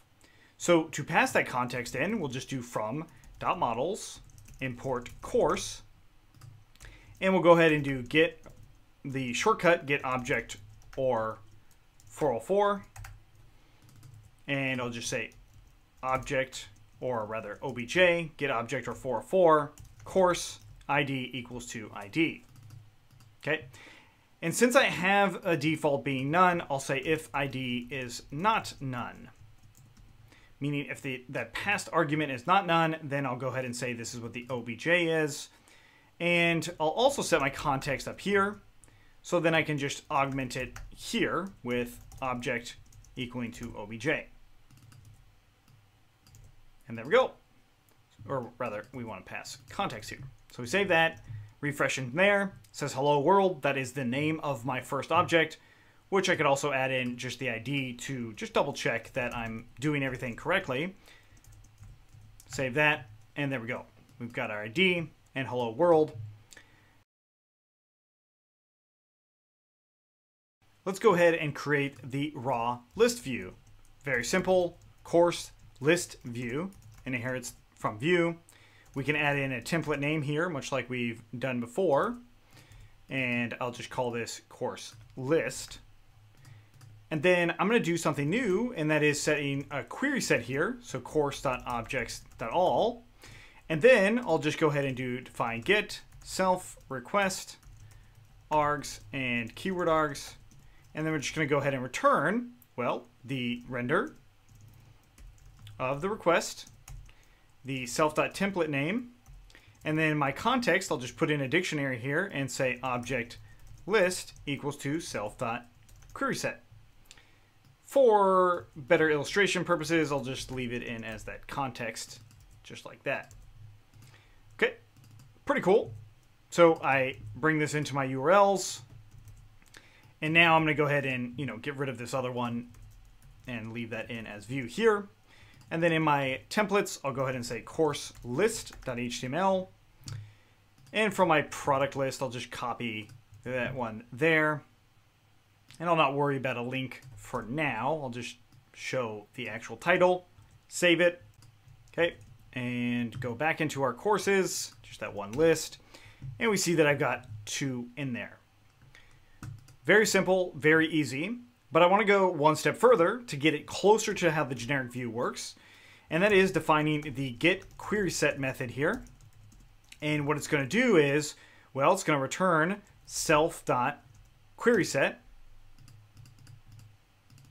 And then in my context, instead of querySet itself, we'll call self.getQuerySet, or this instance method here instead. So if I save that, refresh in here, it's the exact same. However, if I actually inherited from this and said class my list view from that course list, so let's just put it right underneath here. And I said query set, and I put it equal to course.objects.filter, ID equals to 1. This will actually give me a list of items, even though it will only give me 1. And I bring this into my URLs and use that one instead. Save that. I refresh in here. Let's make sure I've saved everything. Okay, I refresh in here. What do you know? There is the biggest benefit of using class-based views is this inheritance property. Of course, I'm not actually going to end up doing that, but I wanted to show you for illustration purposes. When you create something, you want to accept 2 methods. That's the get method and the post method. So I'm going to go ahead and grab the course view here, paste it over, and call it course CreateView. And we have our get method in here. I'm going to leave it in as empty context.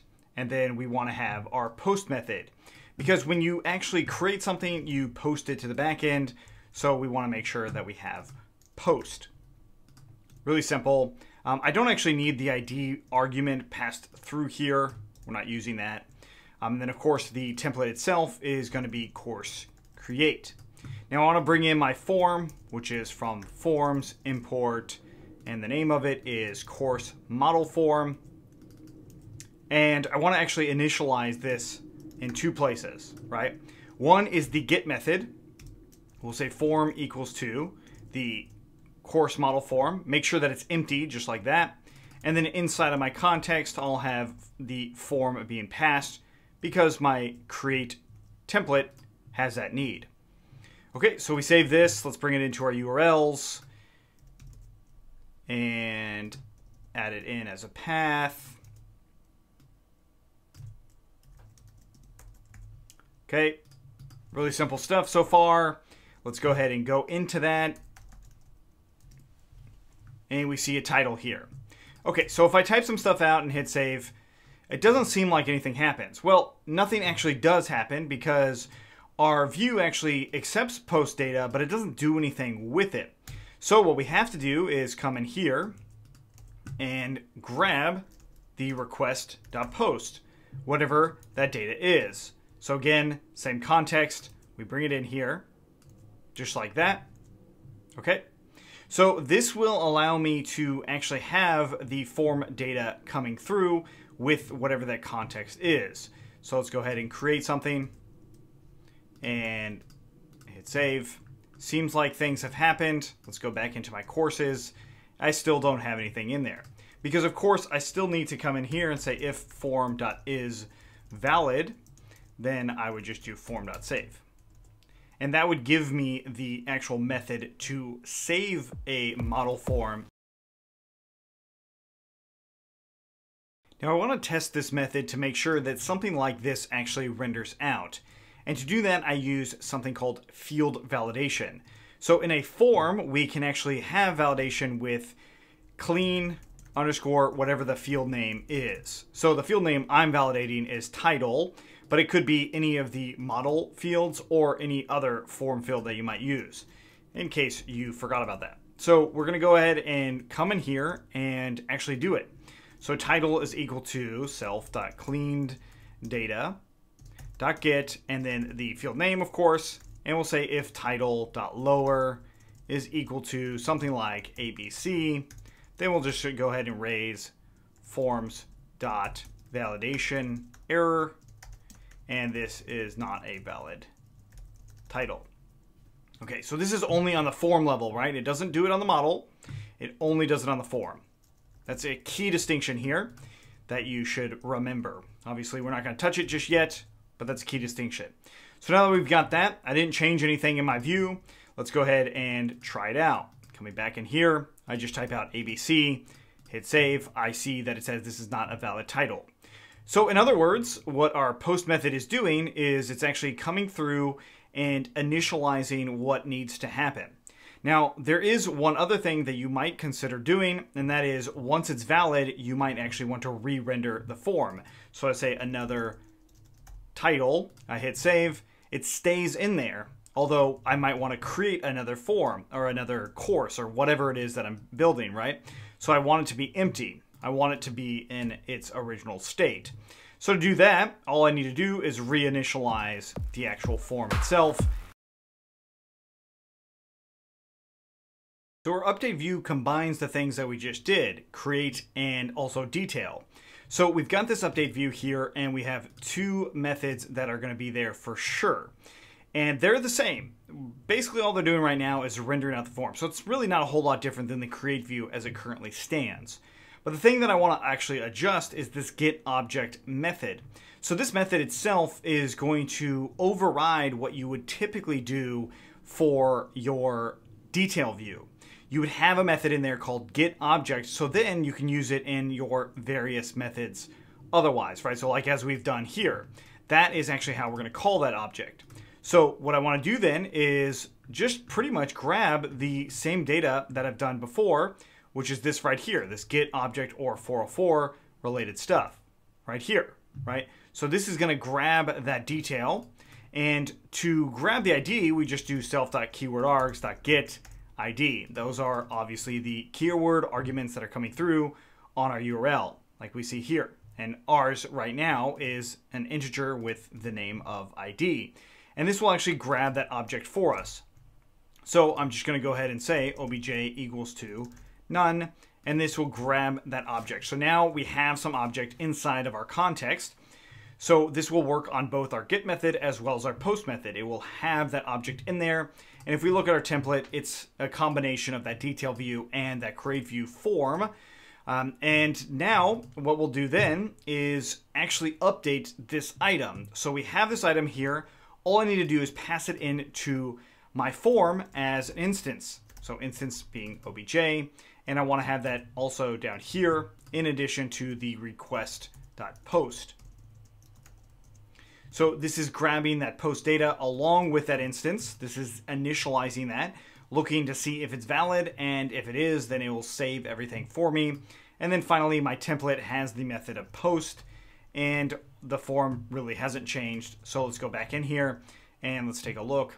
I've got my update view here. Nope, we got a context error. So we want to make sure that we have context defined, and that's this right here. That should actually not be there. Little mistake, sorry about that. Okay, so we come back in here, hello world. I'll just change it to being hello. I'll hit save. It changes it to hello. I go back to the detail view, it's still hello. If I go back to the update view and change it to ABC and hit save, it does that validation again. Now you can probably see that this is redundant code, and it is, and that's because of how we had to do it by raw detail. We started doing stuff that's not redundant code, but really at this point, it's like you might as well use that generic class-based view, the built-in class-based views that we've already gone over, right? So, I mean, this is just so much cleaner and simple, but the idea here is really understood. This is the raw version of it. Continuing off the idea of the update view, we have this delete view. It's pretty much identical, except we don't need to bring in the form. And then the final thing that we would do is actually have a redirect. So we actually delete the object on that post method and then redirect it somewhere after importing the redirect. And of course my URLs, I update that. And then inside of my templates themselves, the form that's in there, I just rendered out this raw form as we've seen. So we want to do delete the course instead. And the idea here is that we render out this sort of confirm message and then post that message saying, yeah, we confirm.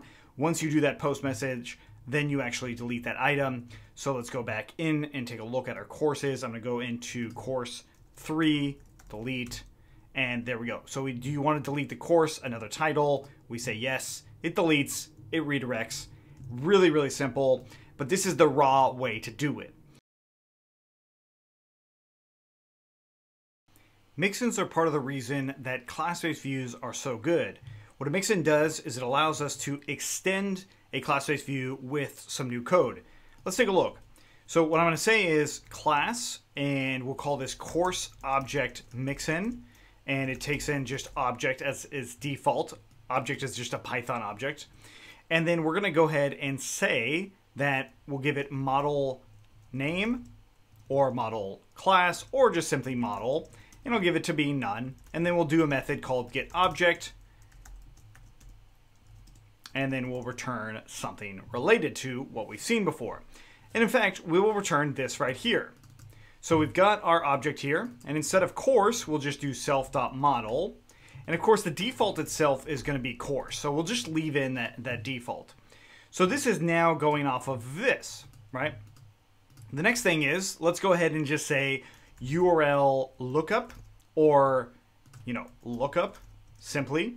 And this is going to be equal to ID. So now down here, I can just change this to being self.lookup. Okay. So that's pretty much it. This will help me reduce redundancy inside of my code. So I can grab this object mixin and just bring it into my delete and quite literally get rid of that getObject method now because it actually works in here. It's this right here is going to call the mixin's version. And you want to make sure that you put the Mixin first, and then the class-based view or the final class last. And then we can do the same thing for update. We can do the same thing for create, or well, actually we don't need it in create, but we also don't need it in list. And then finally detail. Right, so the object down here, instead of being all of this, we would just do context object equals to self.getObject. Because the rest of it is going to handle as we expect, right? So it's going to raise that error if it's not there, just like that, and it's going to look up by that field. Unfortunately, the lookup is going to have to be identical to what we've got here, right? So this makes things a little bit more challenging doing the lookup like that. So I'm going to leave it back in as ID. But the general idea here is that we would, in theory, be able to change what the lookup would be. But in my case, I'm just going to leave it in, again, as ID. But that's how this actually works. The mixins actually work just like this. So now that I've got all that, let's go ahead and take a look inside of courses. Let's go to the first one. Still working. Update. Still working. Delete. Still working. So we've now reduced the amount of code that we have by creating our own mixin. And of course, as you see, we can make it more complex. And once you make it more complex, then our class-based views are even that much more superpowered.